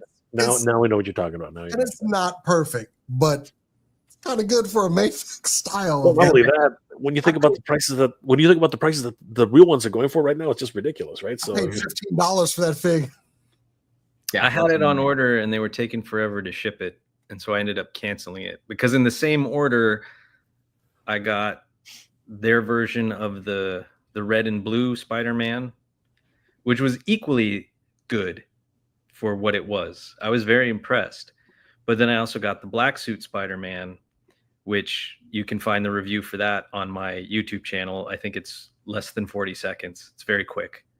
I saw the first video for that. I was like, you need to put that on your YouTube. He's like, no. Yeah. Like, yes, you do. I sent it to our off the line group chat, and they were like, you need to put that up there. And I was like, just as is. And they were like, yeah. And then I also got the knockoff Amazing Yamaguchi Wolverine. And I already knew the reviews for that one were not great. So I very quickly, like, my love affair for like the cheap knockoffs died. And I was just like, you know what? I don't need to wait for this Wolverine. I've got plenty of other Wolverines. Like, I stay away from knockoffs too, but everybody had it. And I was just like, the only knockoffs I have, I've got a knockoff, original Ninja Turtle, what was it when NECA was coming out with like the original 4 turtles? I got one of those, and that was actually great. What was it? Was it Kotobayaki? Kotobakiya statue is Superman and Green Lantern. As of being a little smelly, fantastic. And I got my Green Lantern signed by Dennis O'Neil, so didn't give a shit. And admittedly, it was $15 with free shipping. I was like, what toy am I going to buy this year that's only going to cost $15? Nothing. Nothing I'm buying is going to cost $15 this year. True. So, True. Yeah, I bought a couple of knockoff Masterpiece Transformers though, because again, they're small. Yeah. You know what I mean? Usually it was like the Datsun twins and you know like Sunstreaker and stuff like that. Oh yeah, they got knocked off to hell. Yeah, they got knocked off to high heaven. And an actual official Takara is just way too expensive. So I was like, screw it, I'll just buy the knockoff. It's only going to stay in one pose anyway. Who cares? And then finally, before we close for the night, I'd be remiss if I didn't do, where we can find you. Mega J, I've got you. Here we go. Let's see. We're gonna share your Instagram right there. Find you at on Instagram and on the YouTube. Right. Oh shit! I fucked that one up. My bad. YouTube right there. Fuck you, Speck. YouTube. YouTube right there. Got you on Instagram right here. Jason, we can find you the super cool nerd show right here. And then Speck, since you left me, we can find you anywhere. Fuck off. No. Here's your YouTube channel right here, Toy Optics, with your new pretty logo. Boom. And then which we already saw, your Instagram, where we can see some amazing freaking pictures. Thank you. And I just, again, a plug, as I'm still very slow with my YouTube and lazy with it at the moment. If you have interest in photography, I did a tutorial for one of the Street Fighter picks, the one with Cammy and Dulcim, how I lit it, how I set it up. And I was really happy with how that video turned out. And so anybody in the chat or anyone, you guys or whatever, if you have an interest in photography and trying to figure out where to start, or you've started and trying to figure out where to go or wherever, I thought I did a pretty decent job giving some tips and tricks. Awesome. Yeah, no, you did. Before we go, Jason, anything y'all want to say before I do the final bye-bye for the night? Please sub over at our YouTube channel. We are coming back after our holiday break. We were going to come back this Thursday for our first weekly live show, but with the weather being what it is, we decided to push it back a week. So yeah, we do a weekly live broadcast Thursdays, 8 p.m. Central, on just nerd culture and things that are happening of the week. Of course, reviews. So please subscribe to SCNS Live. Nice. Jay, you are muted, buddy. Yeah. So I just wanted to give a huge thanks to Toy Kind of Mood for inviting me to participate in this. It's always awesome to hang out here. And of course, please, guys, subscribe to everybody here. Wonderful creators, SCNS Live, Toy Picks, and of course, Bobby, host with the most, of course, and of course, Toy Kind of Mood. These guys are working hard and they're delivering great content. And I hope you guys subscribe to each one of these guys. Yeah, thanks, man. I appreciate that. And I forgot to fucking plug my own channel because, of course I did. Look, go subscribe to Geeks Have Game. I know lately it's just been fantasy football because Derek and I have been having way too much fun talking the foosball. But we are going to, I think next week, do a top 10 movies of 2024. I still have to do my top comics of 2024, which there was a lot of comic books.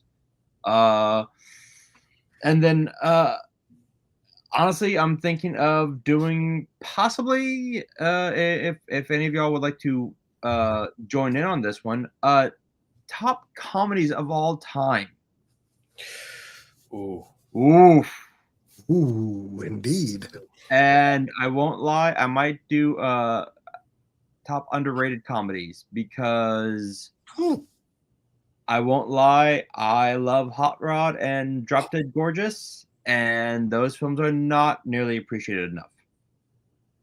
So stay tuned for the next coming weeks. I'm going to be trying to figure out these shows whilst, because let's see, I have 2.5 months left here in Texas, and then my wife and I go to Minnesota, and it's gonna be weird.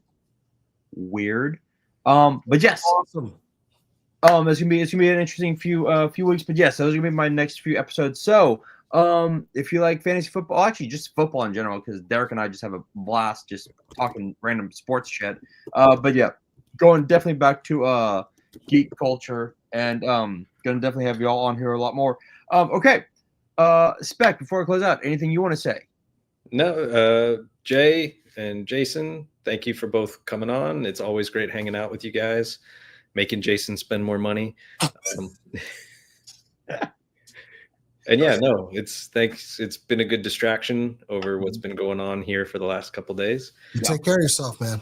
Yeah, thank you. We're out of the danger zone, so Yeah, you know what, out of it too. and of course, well wishes to everybody who's being affected by this, tonight and for how long it takes. And of course, as Speck said, shout out to all the first responders, everybody out there who's putting their lives on the line to protect others and keep us all safe. You guys are the real heroes. So yeah. All right. With that, remember we are coming back. We'll be back next week. What will we be talking about? I have no clue. But Travis and I will sit down and we'll try and figure that shit out. But until time, be good. It costs nothing to be nice, and we will see you in the toy aisle. Peace out, everyone.